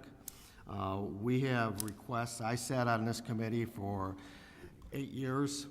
We have requests that come in on a constant basis asking us to address the traffic controls around the schools. I would bet that every other year, every school has made it to that committee requesting that they put in stop signs. We've gone through this a number of times. At Lincoln School, we've gone through it a number of times. I believe in the last couple of years, some significant changes have been made in allowing the schools with the police department and with the public works department to identify ways to put up barriers and to limit traffic flow around those buildings, which provides a safe path for students to get to schools. We all know that every engineer that's out there that's studied, that does traffic controls, will tell you point blank, if you put in too many stop signs, they get ignored by the user, by the people. The other thing that happens is that we know this from the studies, that if you stop and you put in too many stop signs, what people do is they accelerate to get to the next one because they're taking too much time stopping at every single intersection. This is not anecdotal information. This is factual information done by traffic study professionals. That's what they're there for. We put forth this ordinance years ago in 1993 specifically to make sure that what we were doing was following some guidelines that were scientific, not anecdotal, not we hope that this is going to work. We did a lot of we hope this was going to work before that time frame and found that it didn't work. So we found a better way of doing it, and the better way was to follow some rules and regulations that the federal government and the state government provided for us. Alderman Brown. Sorry, my arm was getting tired there. I want to speak to two main points here. Facts versus perception. Experts or data versus promises. A few of the residents who came out tonight also were at our committee meetings discussing this. As Alderman Pezza and I believe Alderman Mulliner has stated, and I have been on public affairs and safety 9 out of my 11 years on the city council, and I have a vast experience of various requests of warranted and unwarranted traffic control devices by aldermen as well as by residents. Some of the residents spoke to a couple things I want to touch on. There was an accident at this intersection, but let's actually clarify exactly how city staff told us about this accident. It was a 4-year-old child on a bicycle who rode away from her grandmother, his or her grandmother, and rode into the intersection. A stop sign wouldn't have corrected that. The child, according to what staff told us, hit the rear end of the car. The child hit the car. The car did not hit the child. That would not be corrected by a 4-way stop, and that is the only accident that has occurred within the last 3 years. I want to touch on the minority report that is in play here tonight. I read over the minority report, and I don't see any data. I don't see any facts. I don't see any rationale other than the installation of a 4-way stop would be the most suitable action. Well, why? It wasn't answered in the minority report. I have more questions reading the minority report than I have answers. If you review the majority report, and I thank Alderman Pezza for signing on to the majority report, it has gobs and gobs of data. Again, facts versus perception, experts or data versus promises. Some of the things that happened in the past, and this is on the school's website, is what we've done in the past for the school. This school has come, and the residents and parents around have requested at a minimum 3, maybe up to even 5 times to correct the area around the school. And I'm not saying it's not justified, but the last time, 2-3 years ago, we did significant amount to make sure that this was safe for the children. That's closing off 2 out of the 4 streets in the morning and in the afternoon. We heard some of the residents as well as the principal here tonight speak to the fact of, I want to make sure that the children get to school safely. Well, if the 2 out of 4 streets are closed off so traffic can't get through, isn't that safer than a stop sign that is unwarranted? I ask myself that question, and the answer is yes. In regards to the MUTCD being a guideline, it is a guideline that is only supposed to be ignored if engineering judgment states so. And we had our engineers look at this. This time, 3 years ago, a couple years before that. Each time engineering has looked at it, it hasn't met any of the MUTC criteria. Any, not one. In the majority report, I put some of those facts in here. We already spoke to the one accident. Speed. When the residents and the principal came to speak to us, they mentioned the speed. Well, the MUTCD states specifically, stop signs are a traffic control device. That means it is to control the traffic at that intersection, not to control speed. So a stop sign wouldn't be a solution there. And once again, if the barricades are up, isn't that better than any type of stop sign or yield sign? The speed study actually showed that the 85 percentile was between 21 and 29 miles per hour. That's better than most intersections in the city of Elmhurst, according to city staff. So even if a stop sign was supposed to improve the speeding in this area, which seems to be perception because the data doesn't show that there is, there's no issue there. Line of sight is another criteria, according to the MUTCD. There's absolutely no line of sight issues whatsoever. There's mention of a park or a school. You know, that should be taken into consideration. It has, and it's in the MUTCD criteria. So I trust our engineering staff. I trust the consultants that we've had that reviewed this before, that they are doing the right thing. Anytime that there was discussion on this particular intersection, we talked about what is the issue. I hear about the concern over safety. Well, at first it was safety of the school children. That has been resolved with the barricades. Now we're hearing that there's an issue with the park. Well, there could be any park. You can go down any intersection. Go 2 or 3 blocks down, there's a stop sign to cross. If we are concerned with our children crossing an intersection with 2 stop signs already, then maybe that child should not be walking without a parent to that park or to that school.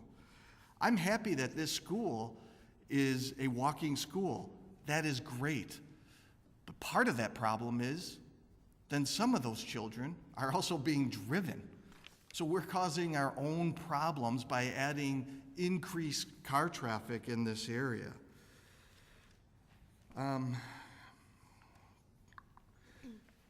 The last thing I want to actually go over here is some of the additional, and Alderman Pezza mentioned what a great job city staff has done, and they went above and beyond, more so than I've ever seen in any intersection evaluation in my history. And my history is pretty darn long on public affairs and safety. Alderman Mulliner stated he was on this committee for 8 years. I guess I found out tonight that I just beat him by a year. If you don't like the MUTCD, the Federal Highway Authority has many briefs on here, and I want to just go over a couple of the things that I have highlighted. Use of an improper device.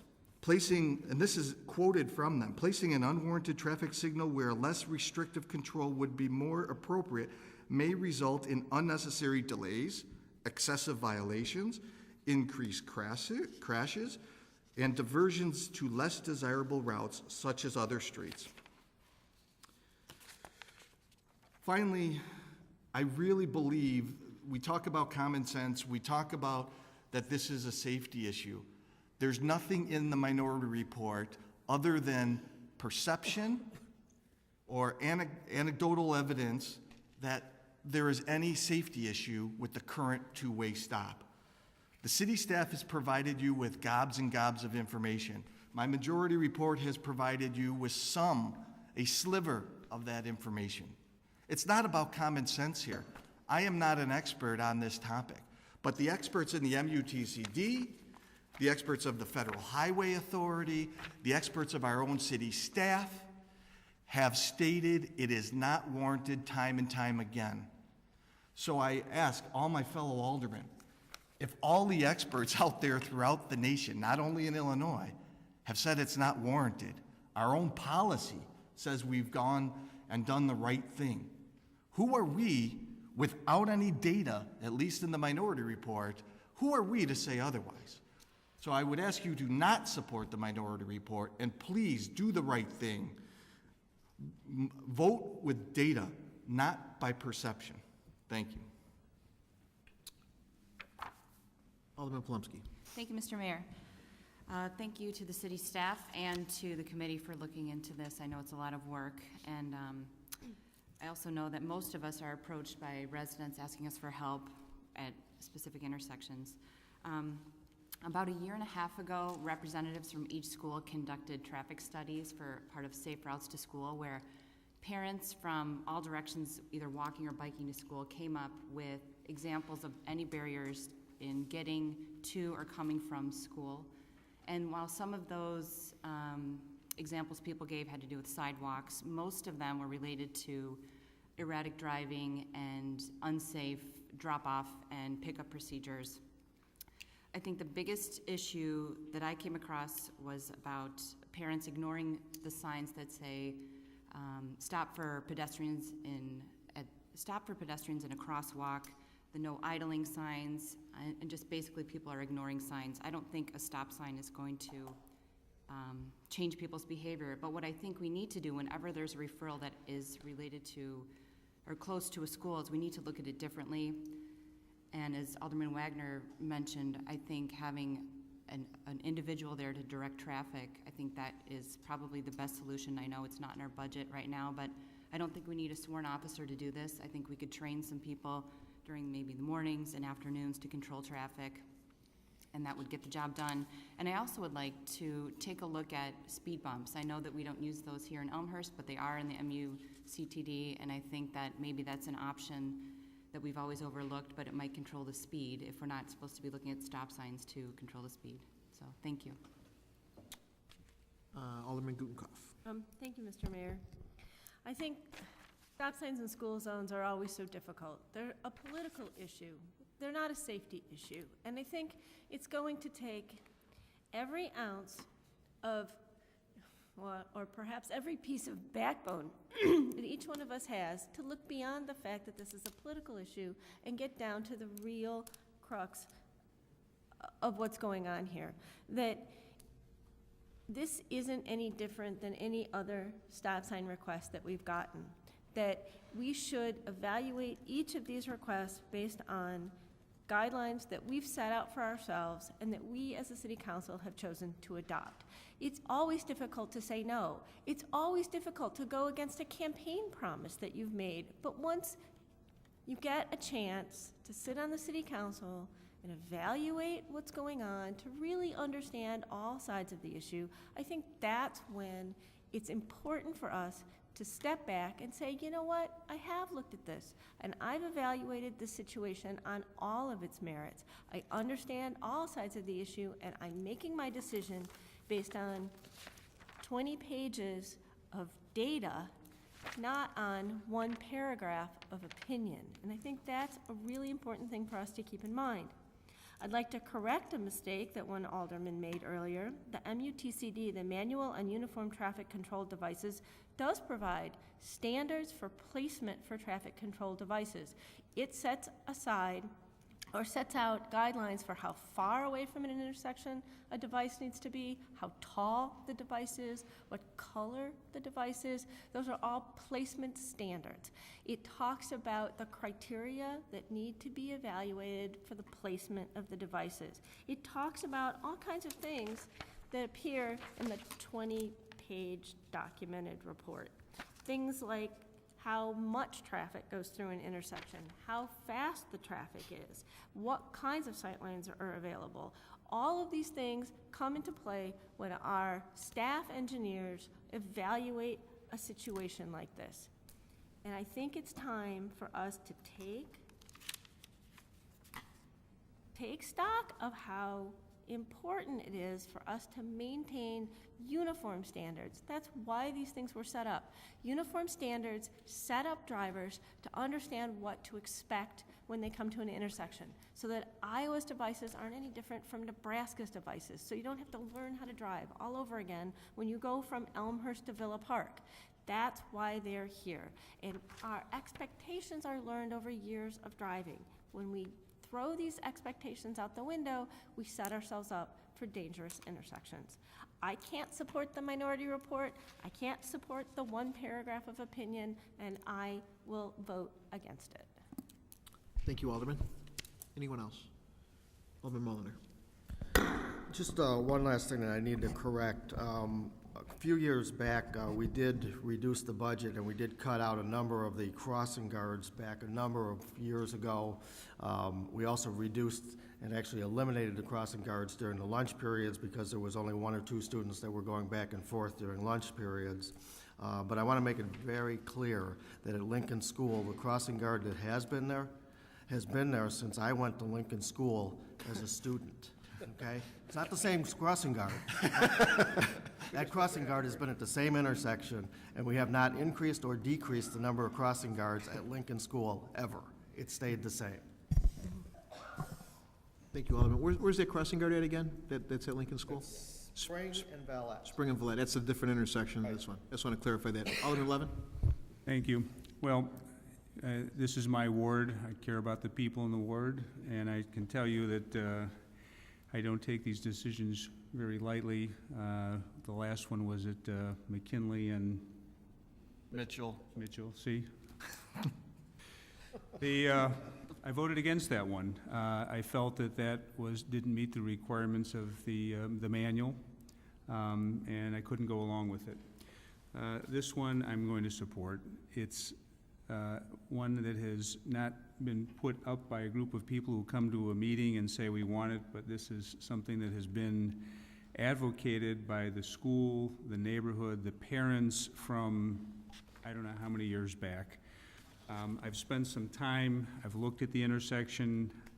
It's what Alderman Bram says is correct. It's hard to fight. I won't call it the science or the data. It's an opinion. It's an expert opinion that the manual requires us to look at.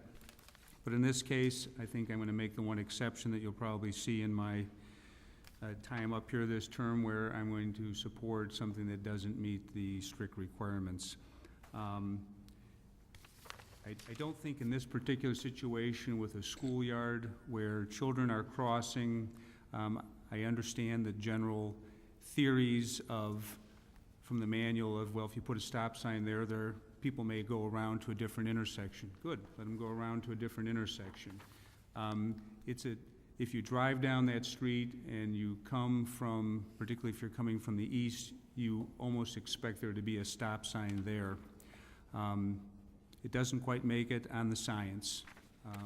It's important for the neighborhood. It's important for what we want to do for the school children there. There's a crossing guard, there's barricades. They're not there when school's not in session.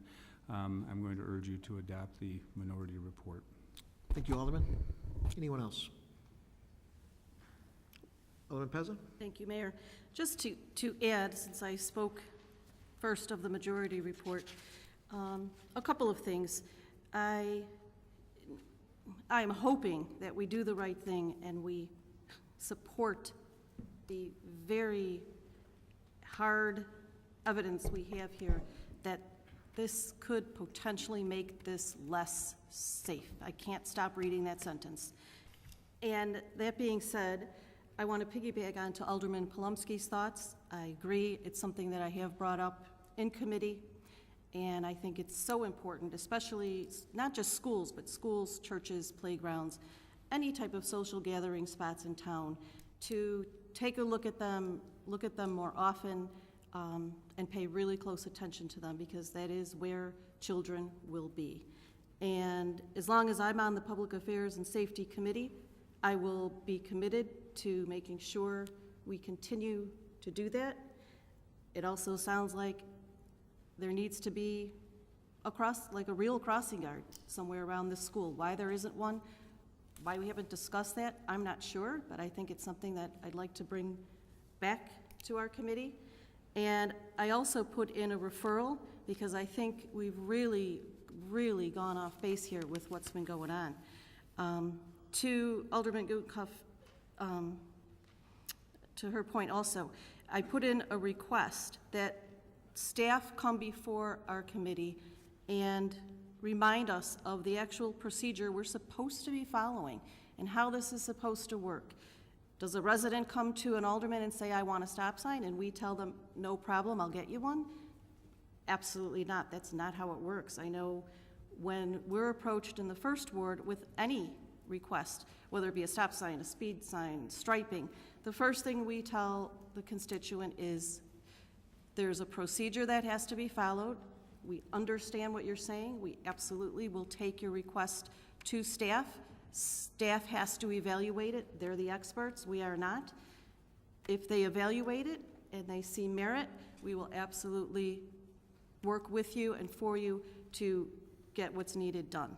I think we've gone off track with that. I think we're not following that procedure, and I think that's why we're in the sticky situation we're in this evening. So I would just urge everyone to do the right thing, not support the minority report, and I promise to continue on my committee to make sure the schools all across the town are watched and safe. Alderman Brown. Thank you, Mr. Mayor.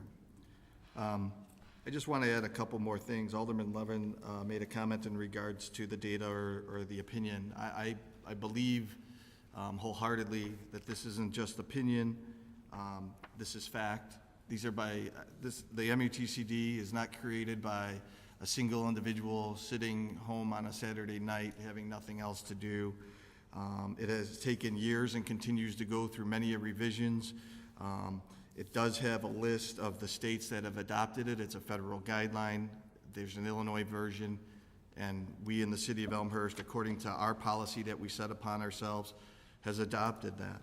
I want to stress, though, the point of the data, because I think that's where, maybe it's just because I'm an engineer, but that's where I think it makes this decision easy. The data does not support it whatsoever. And I just want to point out one example. We talked about traffic volumes. I think the barricades there do a wonderful job and ensure safety to and from the school. The traffic volumes on Valette is a little bit over 1,200. The criteria that is stated in the MUTCD for a multiple stop intersection is 300 vehicles per day or per hour for 8 hours, which is 2,400 vehicles. We're about halfway there. It's not that it's close. It's not even in the gray area. And that's where, Alderman Pezza made the suggestion of seeing what other communities do, because we were concerned with maybe Elmhurst is just way too strict. But when we did that evaluation, this intersection didn't come close.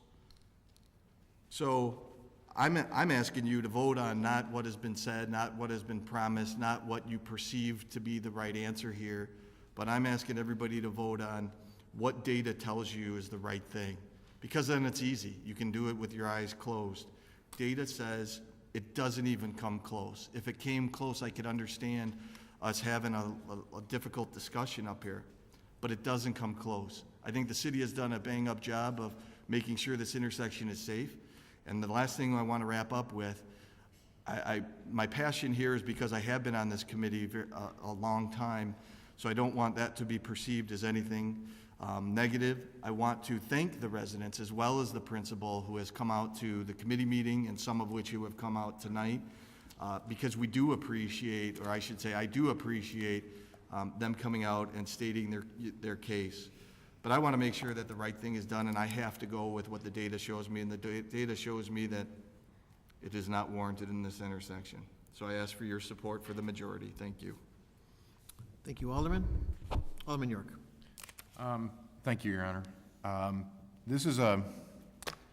been struggling with this all day. I've asked city staff a couple of questions, and I'm not entirely clear how MUTCD takes into account pedestrian and bike traffic. That's concerning to me. I think that we do need to evaluate it in a school situation. The stop sign that Alderman Hipskin referred to in our neighborhood didn't qualify, but I can tell you, as a dad who's been walking his kids to school a good majority of the time over the past 7 years, that traffic control device has made a huge difference and probably saved some really bad things from happening. You never really know, but you never really want to find out either.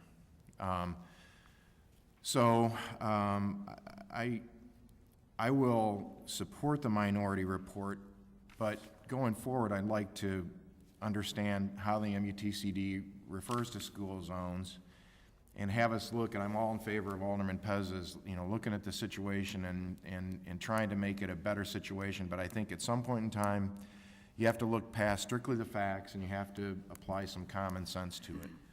I'm already, as I know Alderman Hipskin is too, we're already hearing from neighbors up at the East End Park and the pool area there. We've got traffic concerns up there, and these kids are even more anxious to get to the pool than they are to school, okay? So there's even more of a rat race to go on there. So I have to listen and evaluate and go on more of the facts. I certainly appreciate what the staff goes through and the engineering to it all, but I'll support it in this case because it's near a school, and I think we need to err on the side of caution in that area. Thank you. Thank you, Alderman. Alderman Mulliner. Yeah, I want us to be very, very careful as we're considering this, getting the idea that a stop sign is going to prevent an injury, okay? A stop sign is there for to have cars stop and go.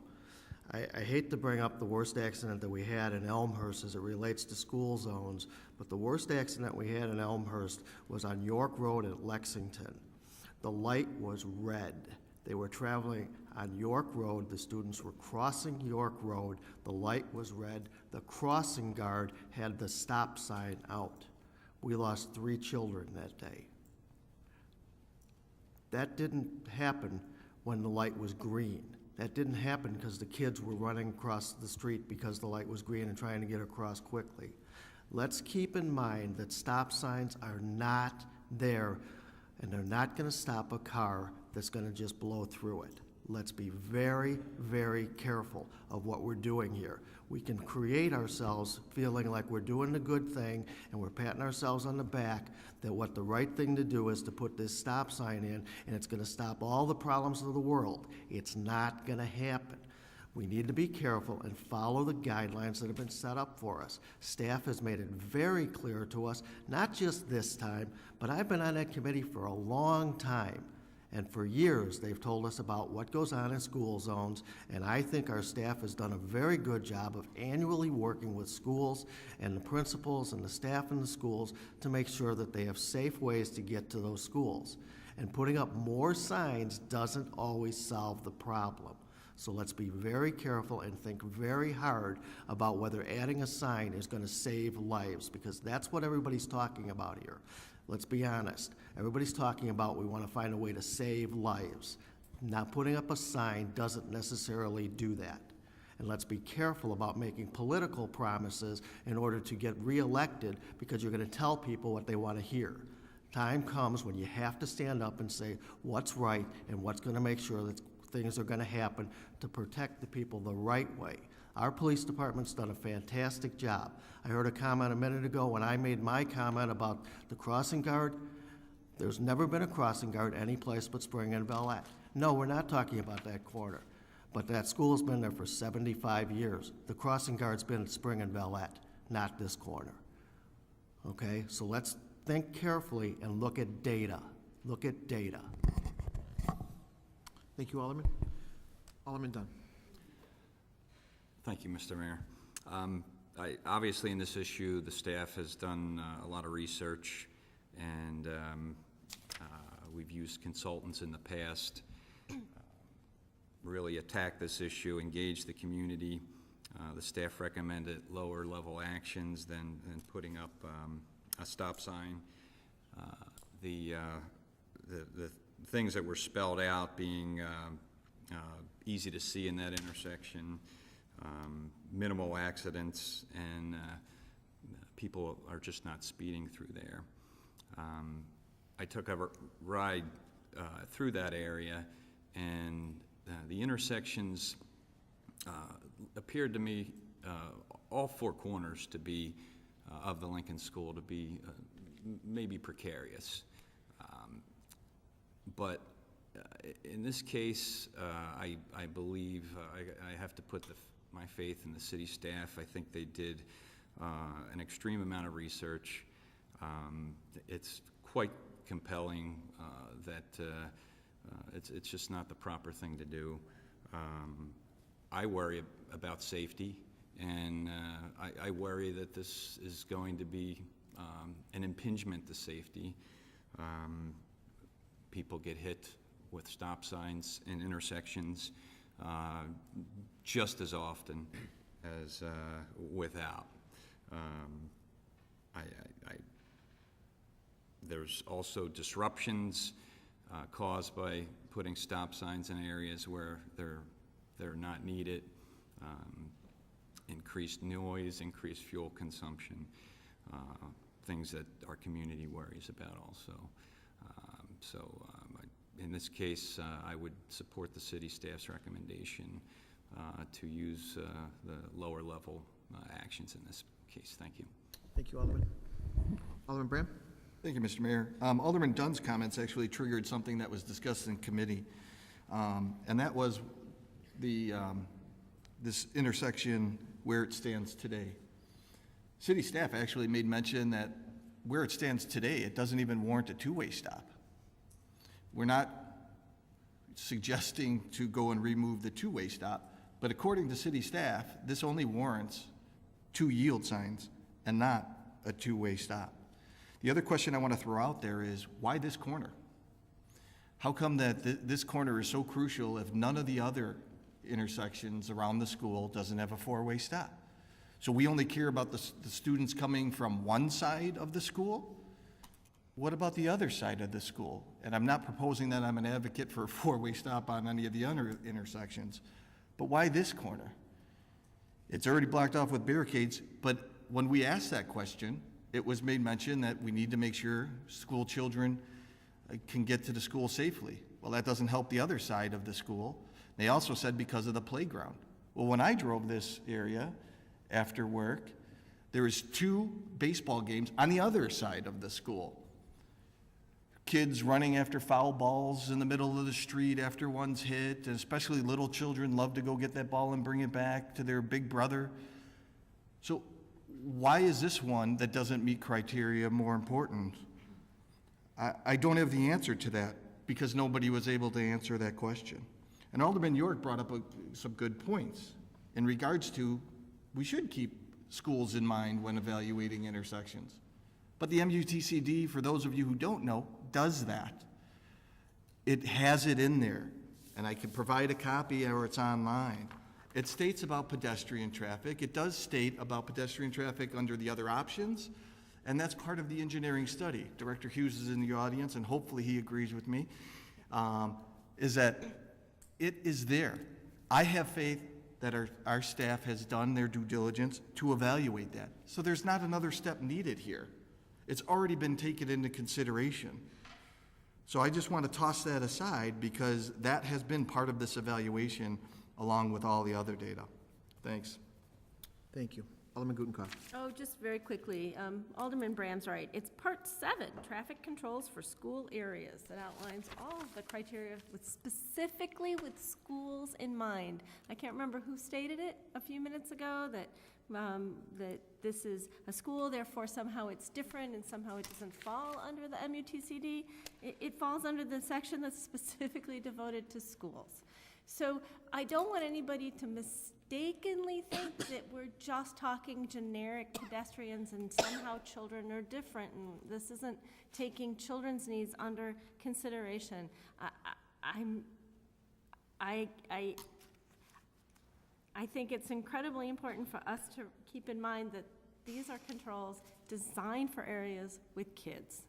And that's one of the things that makes it really important for me to make sure that we're being particularly attuned to how safe we can make this intersection by not over-controlling it. Thank you, Alderman. Anybody else for discussion?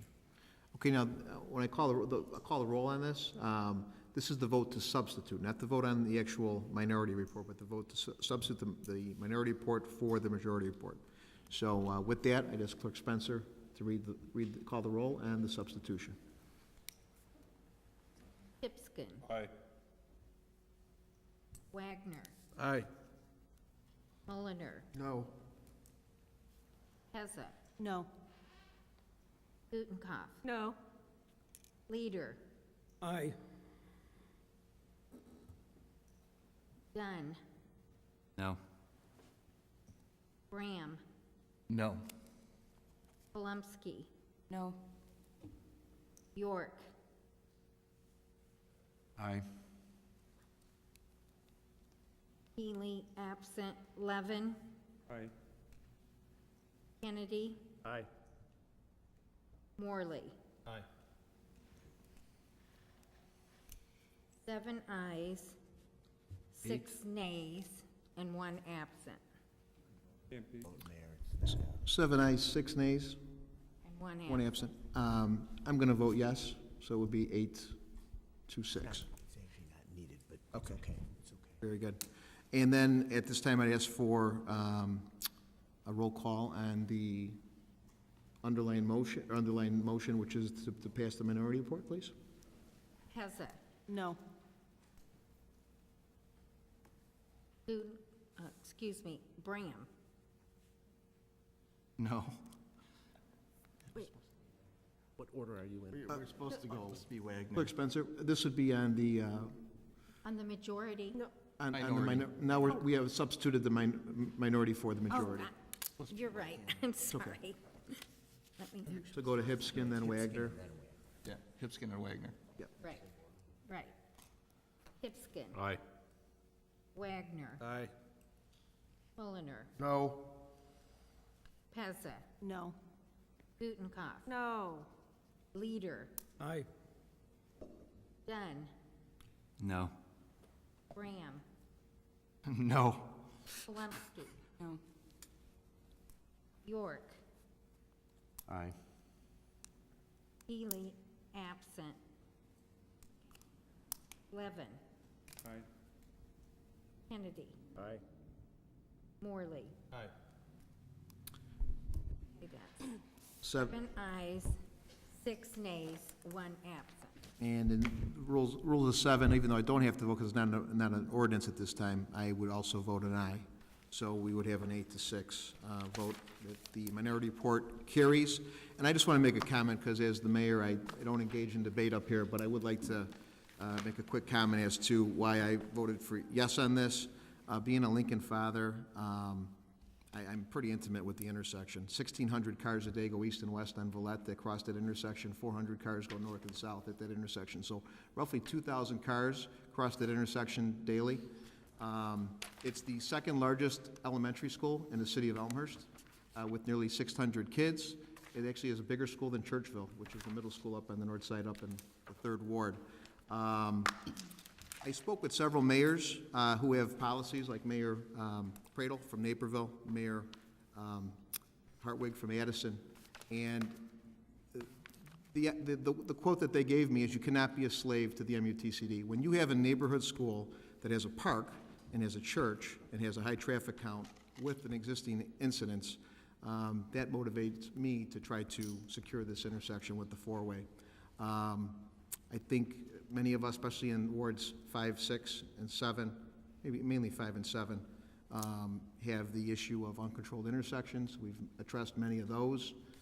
Many of those, are very difficult to meet the MUTCD, but I think we'd all agree that at least a two-way stop is needed for an uncontrolled intersection. This is not rural America where we have huge setbacks and we can see cars coming from afar. We have very tight setbacks with our streets and our houses being relatively close to our streets. And so I think, you know, in the past, city councils were a little different on how they viewed things. I think we've are a little more progressive up here now, and we are, you know, are concerned about our children, concerned about safety, especially around schools. So when a principal and a unanimous vote from a PTA, when parents come out here and advocate, and we've had an incident, and I don't care if the car hit the side of the car or hit the front of the car, the child hit the side of the car or the front Point of the of order. Alderman, I'm speaking. Point of order. The Alderman can make a point of order. That's fine, you have to recognize a point of order. Point of order. What's your point of You order? are, at this point, making comments that you have no justification to about prior councils. They had no different feelings about what was going on. You need to, at this point, you made your comments about whether or not you agree with the stop sign or not. It's time now to stop and move on to the next item. I thank you, Alderman, but this mayor's running the meeting, so have a nice day, and I will speak my mind. I'm allowed to do that after a vote. So, there's a lot involved with this, and I think with what has transpired and the support from the schools, I think they definitely deserve this. So, we'll move on to the ordinance. On to item 10B, which is a recommendation. I ask Clerk Spencer to read the recommendation, please. It is therefore the recommendation of the Finance, Council Affairs, and Administrative Services Committee that the City Council approve suspension of the rules to allow consideration of Ordinance 023-212, authorizing electric aggregation and adopting the Electric Aggregation Plan of Operation and Governance. The Finance Committee further recommends that the request for proposals, RFP, for electric supply be silent regarding termination fees, that the RFP requests quotes for 0%, 25%, 50%, and 100% renewable energy, that the Finance Committee target 50% renewable energy, that 1, 2, and 3 years rates are requested, and that the NIMEC fee be adjusted as stated above for 1, 2, or 3-year contract terms. Respectfully submitted, Finance, Council Affairs, and Administrative Services Committee. Signed by Stephen W. Hipskin, Chairman, Kevin L. York, Vice Chairman, Mark A. Mulliner, and Scott M. Levin. And at this time, I ask for a motion and a second to put the recommendation on the floor, please. Chairman Hipskin, with a second by Vice Chairman York. Discussion, Chairman Hipskin. I move that we adopt this report in its entirety and would welcome any questions and comments about this. I think we'll get into the details in a few moments on how much money that our town is going to save.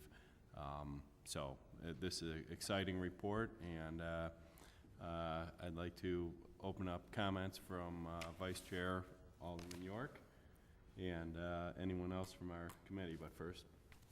Vice Chairman York, take it away, sir. Thank you, Your Honor. Thank you, Chairman.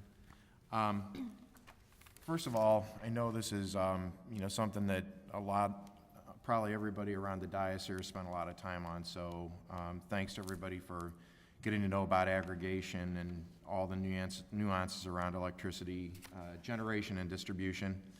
I'd like to thank the city staff, particularly Tom and Marilyn, Tom Tracine and Marilyn. Marilyn's on vacation now, so Tom's going to get the main thanks tonight. But they've done a good job of providing this committee with information with the help of the consultant that we have engaged. Finally, and I think the biggest thank you is to the voters for approving electric aggregation. This referendum provides the opportunity for Elmhurst residents to save a substantial amount of money when they choose not to opt out of electric aggregation. Estimates, the latest estimates from our consultant say that citywide savings could amount to as much or more than $5.5 million annually. And just to put that in perspective, the city's revenue from property tax for this current budget year is just under $11.5 million. So we have the opportunity before us to put half of that amount back into the local economy through electric aggregation. On a household level, based on average usage of about 900 kilowatts per hour, or kilowatt hours per month, under the newly announced ComEd rates from the Illinois Power Agency, including pesky purchased electricity adjustments, the new electricity supply rate will be approximately 8.5 cents per kilowatt hour starting in June of this year. 7.73 cents now, plus the electricity adjustments going to 8.5 cents per kilowatt hour. So the resulting monthly electricity supply charge for the average Elmhurst residents would be $76.50 a month under the new scenario.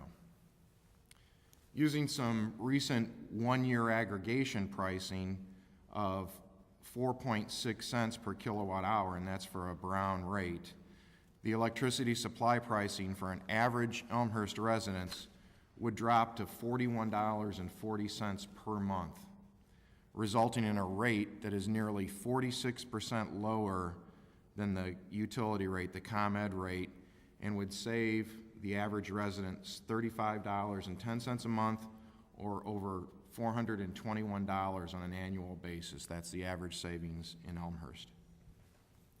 What's the difference between aggregation pricing and you going out and contracting with a supplier on your own accord? How much is that worth? Today I shopped electricity prices on the website power2switch.com and saw the lowest 12-month rate at 5.75 cents per kilowatt hour. That's a Brown rate.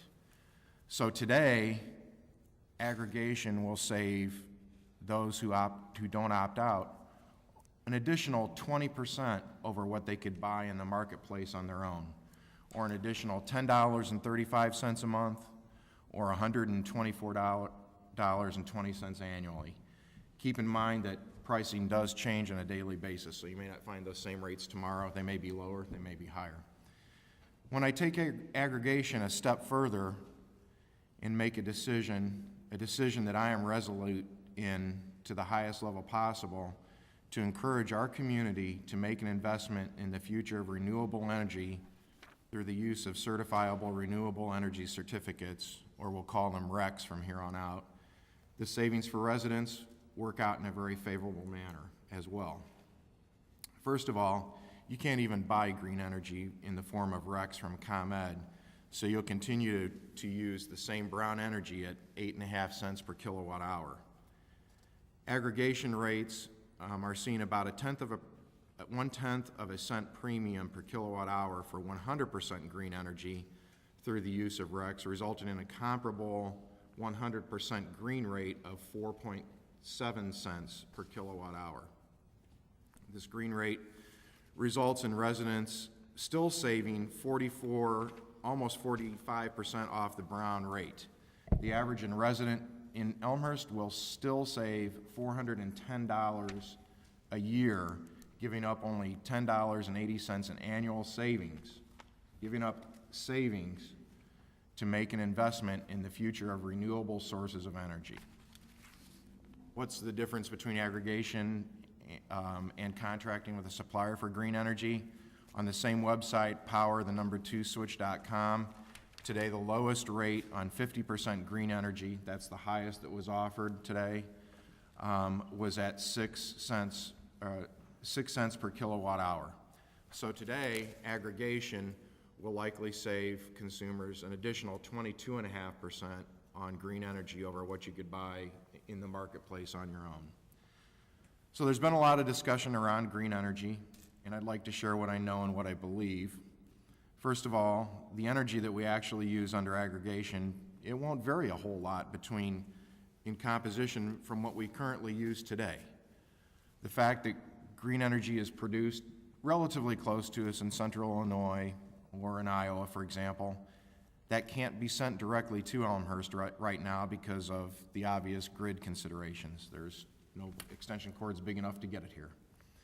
With that in mind, and understanding that certifiable RECs are not a perfect solution, but on the other hand, I certainly don't believe they're a shell game either, these certifiable RECs represent the best option that we, as Elmhurst residents, have available to utilize local resources to make a meaningful contribution into the development of and investment in renewable energy sources.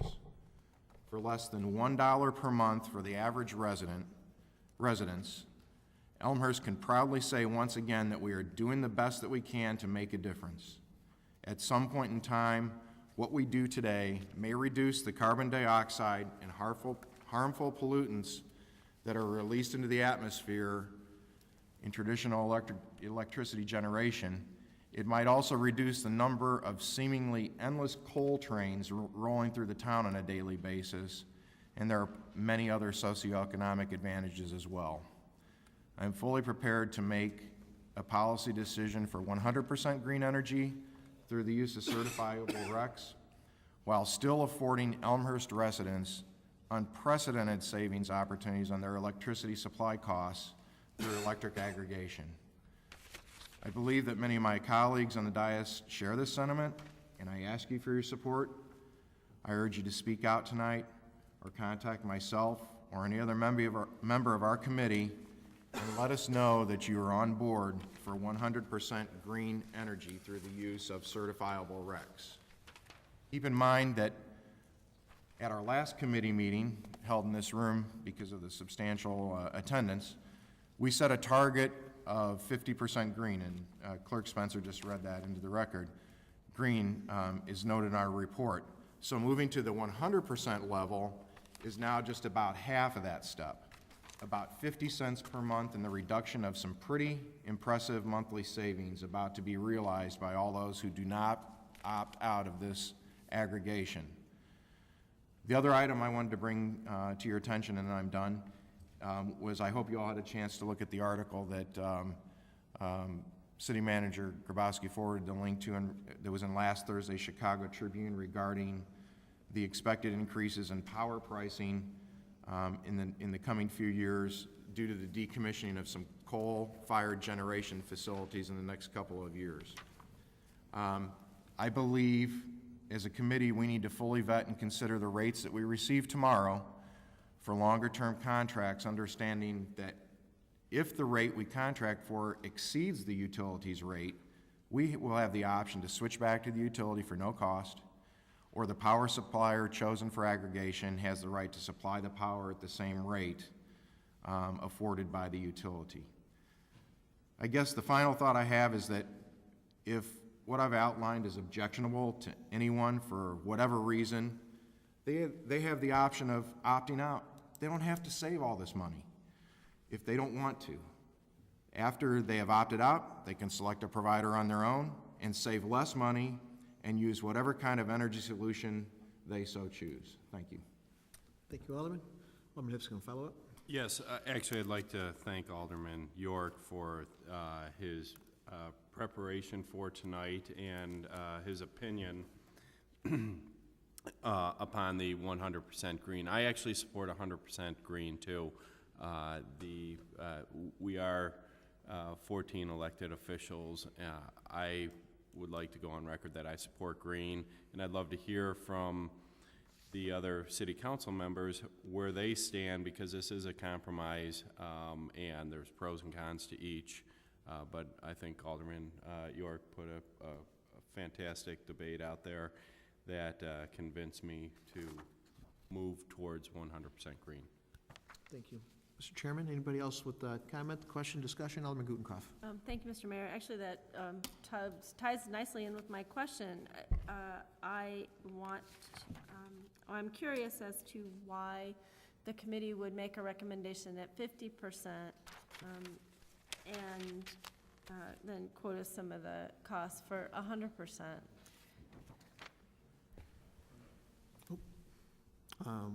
Alderman Hipscomb? I'll defer to actually Alderman Mulliner, who was on the committee, who I think may have a little different.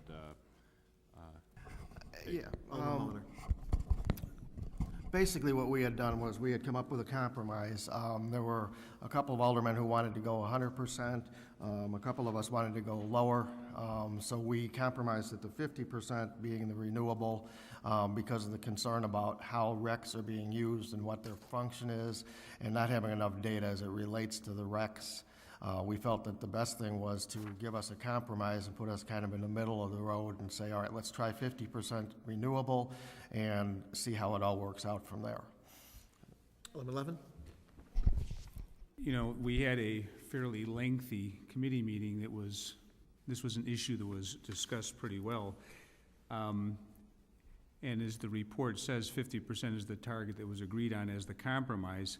On one hand, you know, we looked at this as a referendum that was put out there to save money for our residents. And there were a number of people who spoke or contacted committee members and said, if people want to opt green, make it voluntary, you're supposed to be saving us money. And other people said, well, if we can do something green, we should do as much as we can.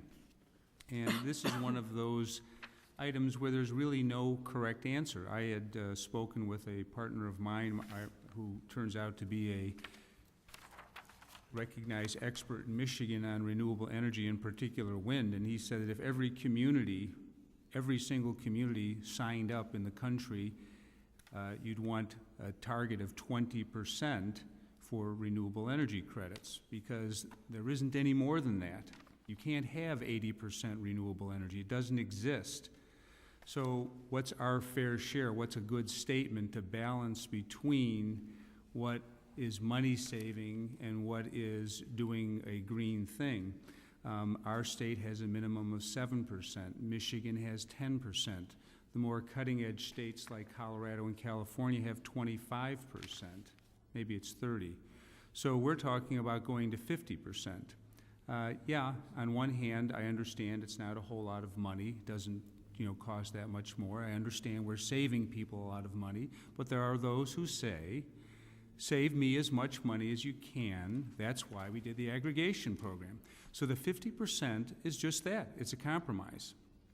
And it was presented, I feel that the way it was presented today was as if it was an open issue that the compromise wasn't reached. Well, that's just the committee. It's a committee of 4, and the council can certainly weigh in on it. But it's not anti-green. It's compromise between residents who want to save money and residents who want to do more, and 50% is far beyond what is done in other jurisdictions statewide. I understand Oak Park did more, Evanston did more. 50% seemed to be a good number for us. Thank you, Alderman. Alderman Plumsky. Thank you, Mr. Mayor. Thanks to the committee and staff for working on this, and I know that there's been a lot of discussion. And I'd like to say I agree with Alderman York. I really think we need to partner with a 100% renewable provider, and while knowing that we'll be offsetting the pollution from brown energy, and with the assurance that the demand for renewable energy is going to encourage growth of the industry, I know that not everybody's going to agree. And I think that I can understand that maybe knowing that the direct electricity in your home isn't going to change with 100% renewables, and knowing that there are imperfections in obtaining RECs that might hold some other people back. But I think that we need to keep in mind that this is the only means of obtaining and supporting renewables that we have right now, so we don't really have too many other options. And because the primary goal is saving money, we are doing that, and I think Alderman York outlined some good data there, and I think that the 1/10 of a cent per kilowatt hour is insignificant compared to the impact that we can have. By decreasing pollution from coal production alone, future generations can have a cleaner and healthier environment. And people always want to know how they can make a difference, and I'm sure a family would feel good about going out on their own and purchasing 100% renewable energy, but we have the opportunity as a community to make a significant impact on our environment. So I'd like to encourage the committee to partner with a 100% renewable provider. Thanks. Thank you, Alderman. Chairman Wader. No, thank you, Mr. Mayor. I just have a question for the committee. Maybe I'll state it in a comment. I'm not exactly sure. But let's hypothetically say I opt out of this program. I'm still paying Commonwealth Edison? The whatever rates I'm at? Okay, so follow up? Sure. If I opt in, there's a decreased cost on my electricity. You don't have to opt in. If you don't opt out, you're in. Okay. Just Well, to make it clear. I'll stay. You're either What time for is us it? or against Okay, us. it's past my bedtime. Sorry, absolutely, so I opt to not opt out, how about that? My costs go down, correct? Yes. I'll make sure I was clear on that, thank you. Hypothetically. Alderman Brown. Thank you, Mr. Mayor.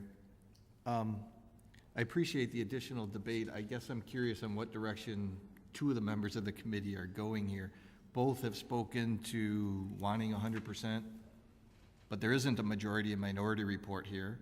Both have spoken to wanting 100%, but especially due to the late hour, but nobody's made a motion to amend the report. I think my one statement, and it's more of a point of order, is I haven't found, and maybe the committee could speak to this, I haven't found the percentage in the ordinance at itself, so we can make amendment to the report, but if there's a concern or a will to move in that direction, if the committee or someone from the committee could speak to why there wasn't a majority and minority, or how come we haven't made amendment to move forward on that discussion point? Alderman York. Yeah, I'll go ahead and handle that. That's a great question. Basically, the report was worded the way it was to, again, go back to address what we talked about the other night in our meeting, was that we, I believe the other night I was the one who was at 100%. I think Alderman Hipskin was a little bit less, and then you guys were a little bit less, but we all came together on a 50% target rate. And so we put it in the report as it was a 50% target rate. The draft, or the plan of governance says that the committee, that's 4 of us, has to vote a majority. So when we get all the rates, we're going to be looking at all the rates from all different suppliers. There's going to be 3 years of pricing. There's going to be 1 year price, 2 year price, 3 year price. We don't know if they're going to be all guaranteed. There's been some rates recently where only the first year is guaranteed, and they give you example rates, if you will, and I don't know what the exact contract language is in there, but I know they're kind of, example type rates on years 2s and 3. And then there's premiums for the renewables, termination fees, all these types of things. So we left the report the way it is so that we can say we've agreed on a target of 50%, but if the pricing were to come in favorable, because when it goes out to market, each community is kind of looked at in its own, with its own merits. Elmhurst has a little bit higher average load than some other communities, so it's a little bit more attractive community to energy suppliers because they have to do less work for each unit, if that makes sense. So we may get a better rate than some other people have gotten, even though we see a trend of prices going up. So it just leaves it open where we don't have to have it set in concrete in the report. It's still going to be a decision by the majority of this group, and my intention isn't to be a rabble-rouser, but to come to some point of agreement. And I think that's what we did on a preliminary basis about a week ago, and I'm certain that we're going to get to that same place tomorrow. So. Thank you, Alderman. Alderman Gutenkopf. Thank you, Mr. Mayor. I appreciate all this discussion about renewables, and I understand that your goal is to look at how the rates fall, and hopefully you'll find the right balance for that. I'd like to switch this conversation a little bit to talk about termination fees, because I see the report leaves this also open-ended, hoping that you'll get the best deal. But I would encourage you, as you evaluate the responses you get to the request for proposals, to look very seriously at vendors who do not charge termination fees. Your report indicates that the majority of vendors do not do that, and for me, if I were on your committee, that would have heavy weight when I balance that out, because I think it's really important to give residents that opportunity to change their mind during this process without a penalty. And so I encourage you to keep that in mind as the committee evaluates this. Mr. Chairman? We are evaluating that. We're not saying that we're not going with that, but if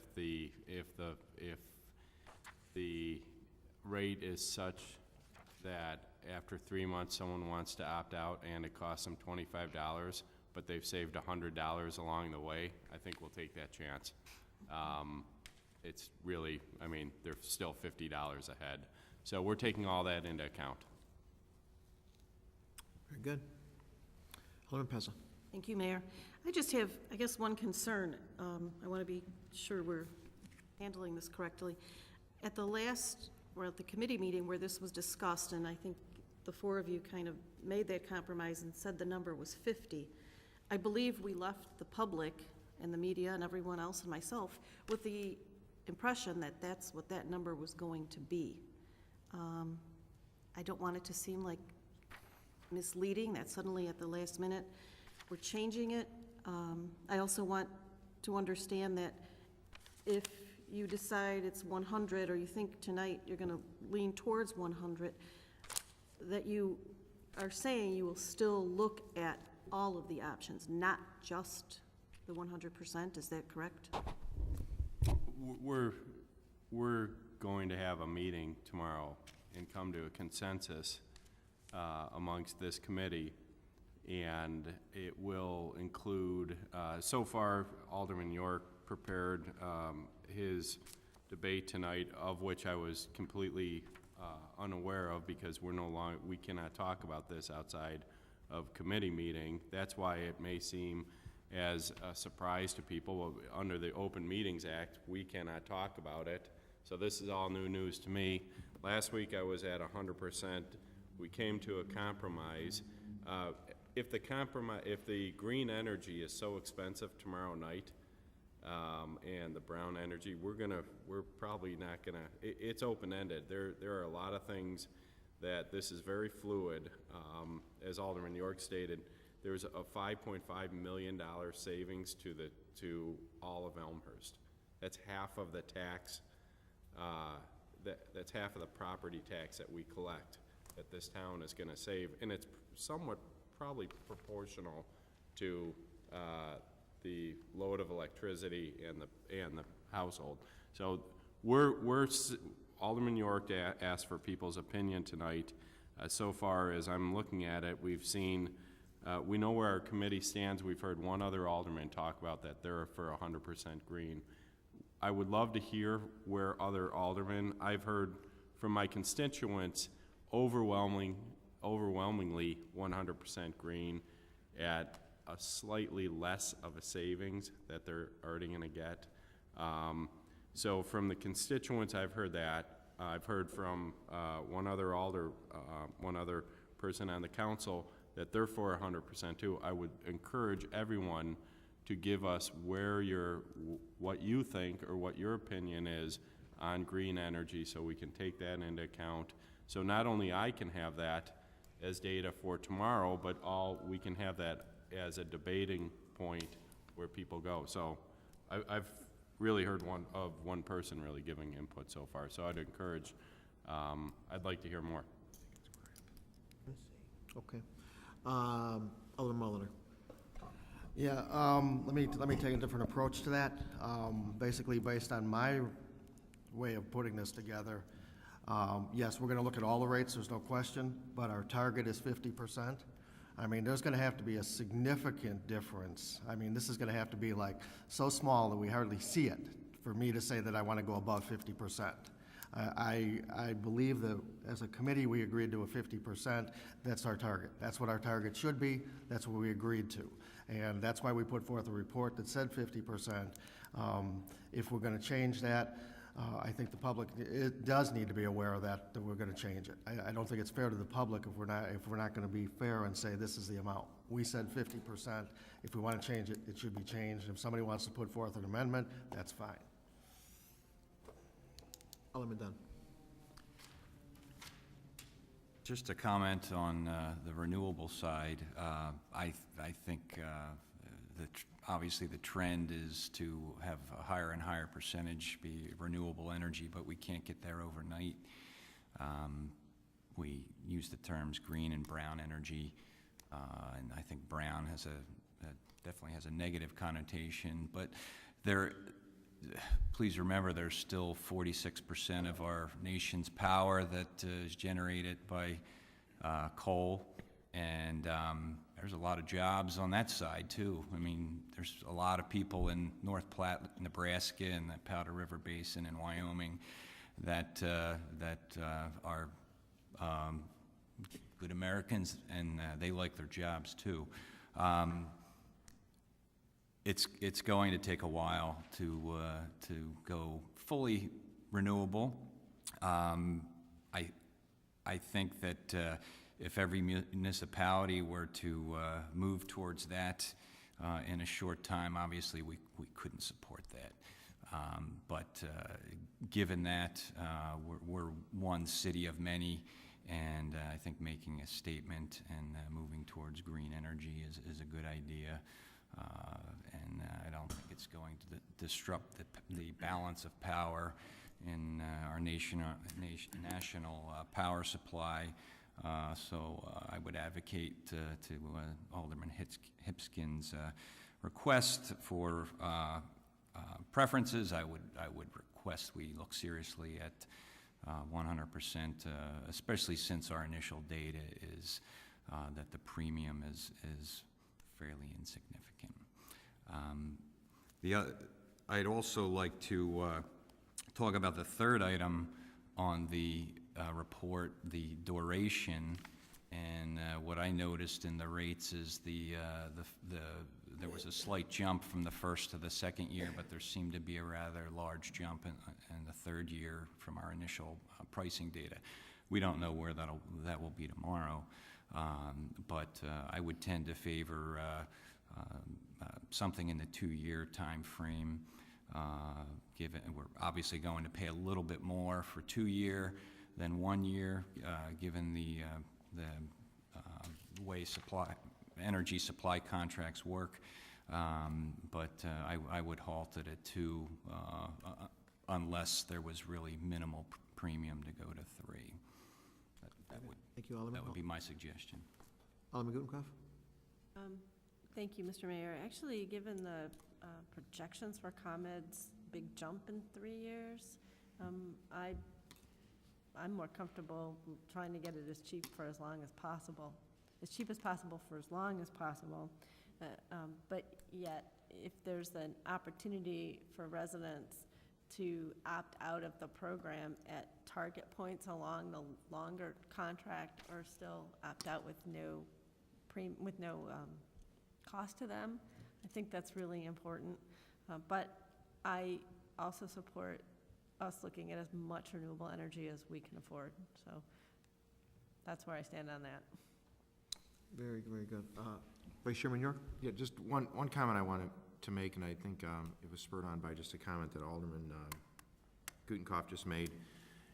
I referred to going out and buying energy on your own away from the aggregator, and it's pretty common in those contracts. Again, we're comparing apples with oranges because we're going to do an aggregation here, and it's going to be one person going out into the marketplace and buying, but it's not uncommon to find the termination fee, early termination fee in those contracts to be $10 per month left remaining on your contract. So if you make a 12-year commitment and you want to get out halfway through, it's a $60 termination fee. So I think the termination fees, I think, are something that we'll, as a committee, definitely look at. But even 1/10 of a cent, when you multiply by the entire load in the city, is a lot of money. And I think, to Alderman Hipskin's point, if you accidentally forget to opt out and you go for 1 month, you'll save. In most cases, the termination fees are about $25. You'll save $10 after you pay the opt-out fee at that point in time. So to go to your point, Alderman Gutenkopf, if a year down the road you've already saved $400 and you want to get out, $25 is just a small little portion of that $400 that you saved at that point, if that's any consolation to you. Thank you. Thank you. Before we go to Alderman Levin, I just want to double check on things. We've got the report on the floor, which has got a 50% target for renewable energy. So because of the time, we've got more business to discuss, and I'll go to Alderman Levin to give him his due. But unless I hear an amendment to the 50% target, I think we should get this voted on so we can move on. Alderman Levin, if you have something to add, I'd be happy to. I just want to clarify something, because we didn't specifically talk about this, but the rates that you see on the second page, we're talking about the third factor. The reason those rates are changing, that's the fee we're agreeing to pay our consultant, because originally we contracted for a 1-year term, and he said, well, if I'm doing a 3-year term, so he agreed to drop it down and make a blended rate. And so if you're seeing what, like it looks like it's going up, that's not the rate to the people, that's not the rate for electricity, that's a rate that we're paying our consultant based on what our savings are. Yeah, and to follow up with Alderman Levin too, the consultant continues to work throughout the entire term of the agreement. So it's not like they just go out into the marketplace tomorrow morning, get some pricing, throw it on our desks, and they walk away.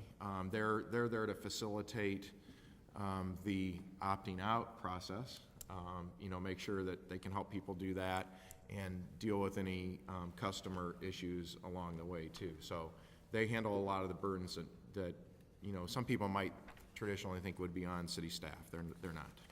So they're earning their keep all the way through the contract. And as Alderman Levin pointed out, when we originally considered this months ago, we were thinking that this was going to be a 1-year thing, but this was when everybody was thinking that the IPA would be dropping the price in June versus actually raising it 10%. So that's why we feel as a committee it's warrant a really good look at this thing for more than a 1-year rate.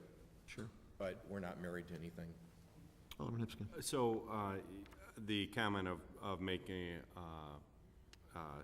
a change to the report, we actually in the report it requests for quotes for 0, 25, 50, and 100% renewable energy.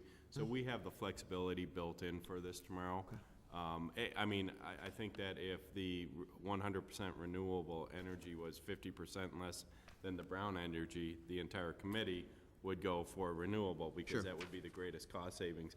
So tomorrow, this report gives us flexibility, so I don't think we need to change or make an amendment to the report. We have it, and vice versa. If the green energy is 50% more expensive tomorrow in the marketplace, I think our change would not be to go to the 50%. It would be more of the brown energy. So we've built a lot of flexibility into this report, so we can make the decision on the fly. Because this is very unusual that we're gonna pass a report tonight. We're gonna vote to suspend the rules to give the Finance Committee the ability to we're gonna go to the marketplace tomorrow and make a change tomorrow night. We have a special council or a committee meeting tomorrow night to decide on the rate, the time frame, and how much green, what the mix is, that type of thing. So this is a very fluid contract, unlike most of what we do in city council. The fluidity to this contract is really, this is, besides redoing bonds and getting bond rates, this is the only time we do this. Okay. So we've got flexibility with the report. The goal is to try to get as much renewable energy as possible, naturally, providing the rates are similar, but if they're night and day, you've got some wiggle room there. So, if you with the optimal goal of at least 50%. But if that may change based on pricing, then we have to change accordingly, and we understand that. Exactly, and that's why I elicited the other council's opinion on how they really felt, because we did come to a 50% agreement the other night, and the more I hear from my fellow aldermen, the more data we have and the more data our committee has. Okay. I think the sentiment is to let them shop and with targets and try to get as much green energy as possible. Alderman Pezzi, you have something to add, because we'd like to move on this item. I just want to say that I believe we should support the report as it stands, because it does what it said we would do. And if 100% is feasible and not too big of a difference, then they have the ability to do it. So Very good. I don't see anything that should be changed. Terrific. We can do this by voice vote. All in favor, say aye. Aye. Anybody opposed? Okay, it passes. On to the next report. It's item 10C. Clerk Spencer, if you please read the recommendation, please. So wait. This is a report, and it's proposed North York Street Tax Increment Financing Redevelopment Plan and Project. And I guess I should read the, therefore. It is therefore the recommendation of the Development, Planning and Zoning Committee that the City Council direct the city clerk to place on file in the Administration Office for public viewing the draft North York Tax Increment Financing Redevelopment Plan and project and accompanying eligibility report. The city attorney is hereby directed to prepare a TIF public hearing resolution authorizing the time and place for the public hearing. Respectfully submitted, Development, Planning and Zoning Committee, Stephen Morley, Chair, signed by Stephen Morley, Chair, Danny Polonsky, Vice Chair, and Norman Leader, Alderman, 2nd Ward. And thank you, Clerk Spencer. At this time, I entertain a motion and a second to put this recommendation on the floor, please. Chairman Morley, and Vice Chairman Polonsky with a second. Discussion, Mr. Chairman. Thank you, Mr. Chair. Let's see how quickly we can buzz through this 45-page report at 10:20 in the evening. Hopefully you've all read this. I will provide a brief summary of where we've gotten to date. This is report really one of three. As the council will recall, a couple of weeks ago, the committee recommended and the council supported the idea of splitting up the three TIFs that we're currently considering from a logistical standpoint. Based on the amount of meetings that we would have to have, we didn't feel it was feasible to push through consideration of all three TIFs at the same time.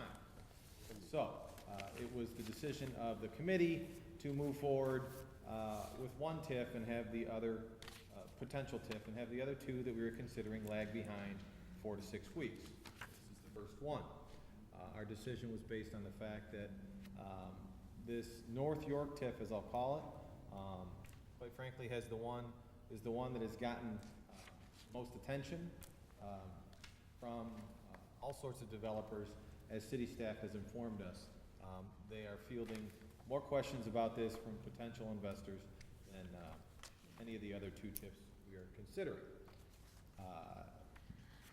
At this, just to recap how we got here last fall, the council approved moving forward with potentially reviewing some possible three TIF areas in town. That entails two things. One is an eligibility report, which we received for all three potential TIF areas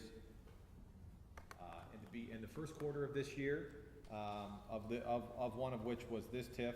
It did certainly meet the eligibility. The next step in the TIF process is to develop a redevelopment plan. That's what you have sitting before you.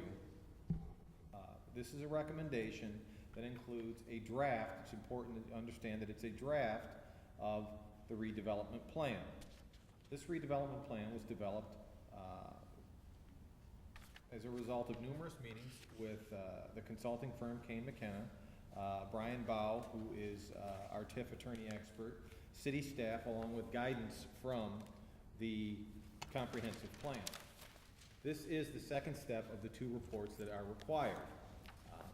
Much of this plan, if you read through it, is very specific, and there's a reason for that, and that is that state law is very specific about what it requires. So if you look at, for example, the table of contents, every single thing that's in the table of contents is in there for a specific reason. There's no superfluous information.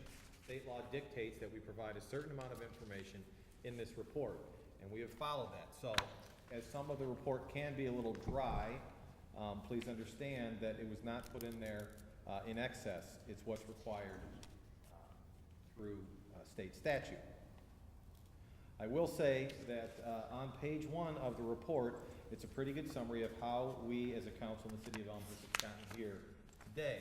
One thing I want to read from paragraph 3 of the introduction. The city contains a diverse mix of industrial, commercial, and residential uses. The city is essentially landlocked by bordering municipalities. Given limited opportunities for redevelopment, the city is focusing attention on areas that, and this is what I think is very important, the city is focusing on attention on areas that can increase the local tax base and provide non-residential revenues, including sales tax, to the community. These conditions highlight the need to address redevelopment needs through the appropriate planning process. Basically, what we're saying is, we think, and the qualification plan justifies, we think that redevelopment of this area will be extremely beneficial to the city, and the hope is that it relieves some of the tax burden of the residents of this town. Page 3 through 5 is basically a rough summary of the redevelopment plan itself.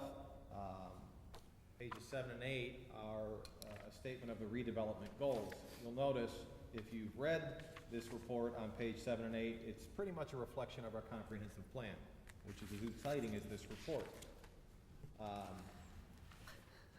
If you jump all the way to page 23, and you will see if you jump from if you review pages 8 through 23, many of the portions of that report are what I referred to in terms of this is what's required by state law.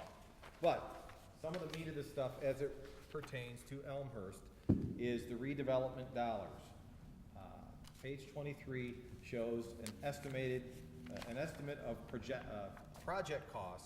In essence, estimates what the city of Elmhurst could possibly do when we participate in some of the redevelopment needs with private developers for this part of the TIF.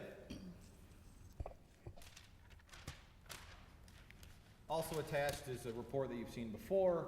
That's the qualification report, where for a conservation area, if you have over 50% of the buildings are 35 years old, in this case I think it's around 68% of the buildings are over 35 years old, and it meets 3 of 13 criteria. In this case, I believe it's 5 or 6 of the criteria. The best way I can put it at 10:25 at night is it overwhelmingly meets the criteria. The other thing you will notice is that we are very specific in this report as it relates to meeting the requirements of the state statute, but also built into this report is flexibility. We need ultimate flexibility to make this TIF, should it move forward, as successful as possible. TIFs typically last 23 years. We can only look into our crystal ball so far and know what goes where. So if you look at this report, you will not see that we're going to put a Starbucks exactly on this corner. But what you will see is the guidelines that follow our comprehensive plan. Bottom line, what are we talking about here? We need council approval to move this project forward at this point. We are at a standstill until we get council approval. First thing we need to do is instruct the city clerk to place on file with the city the development draft, the redevelopment draft plan. And I keep saying draft because by placing on file officially, that allows the public to access it, and it also allows us to move forward and, as the second part of the report states, prepare a resolution should this pass, which will be on our next council meeting, which sets a time and place for a public hearing. It also allows us to schedule the joint review board meeting with the fellow taxing bodies to review these reports, and it requires us to send official notices both to residents and commercial property owners in this area and around. So, that having been said, I'd be more than happy to answer any questions you might have, and I certainly hope you support this recommendation. Thank you, Mr. Chairman. Thank you. Questions, discussion for the chairman? Alderman Pezza? Thank you, Mayor. I have a question. When, where, why, and how did the Hamburger Heaven get slipped in there? It's the first time I've heard of it. We were informed that Han Street might be in there, but suddenly it looks like Hamburger Heaven is pink. When and why and where and how did that get slipped in? Mr. Chairman.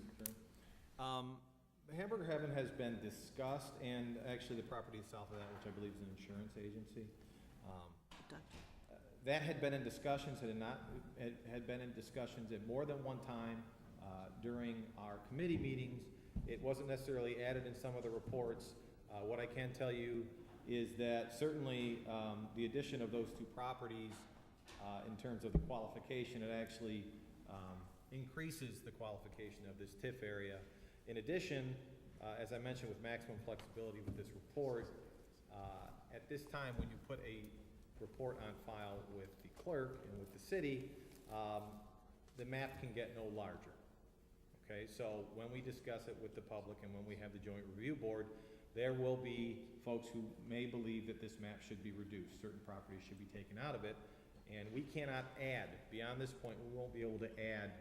So that's the answer to the question why it was answered. I can tell you this, that throughout this process over the last 3 months, specifically with this one, there have been numerous ideas and proposals that this committee has entertained about adding this parcel or that parcel. So there was one minor addition in this report, in this map. It's those two properties. Like I said, they actually increase the threshold in terms of do we meet that, and that's why it's in here.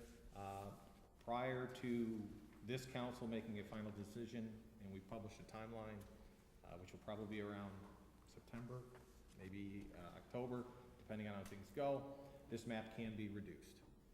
Thank you. I hope that answers your question. Thank you. Thanks, Mr. Chair. Alderman Brown. Thank you, Mr. Mayor. I'm going to dovetail on Alderman Pez's question. Hamburger Heaven, I did notice, was added. I do have some concern in regards to the map, including some of the current residential property on Michigan as well, and some of the others, and I won't go into further detail, but I wanted to touch on the residential property. But you mentioned, Alderman Morley, that the map can't get any larger, and I understand that. Will the city council have another bite at the apple to approve the official map, or is that just through the joint review board, or what is the next step to solidify the map itself? Yes, the city council will have an opportunity to reduce the map, but it would, at this point, this is where we officially involve the other taxing bodies, so all of that can be entertained. The map that you're looking at now is not the final map. It won't be the final map until we approve the final report in September or October.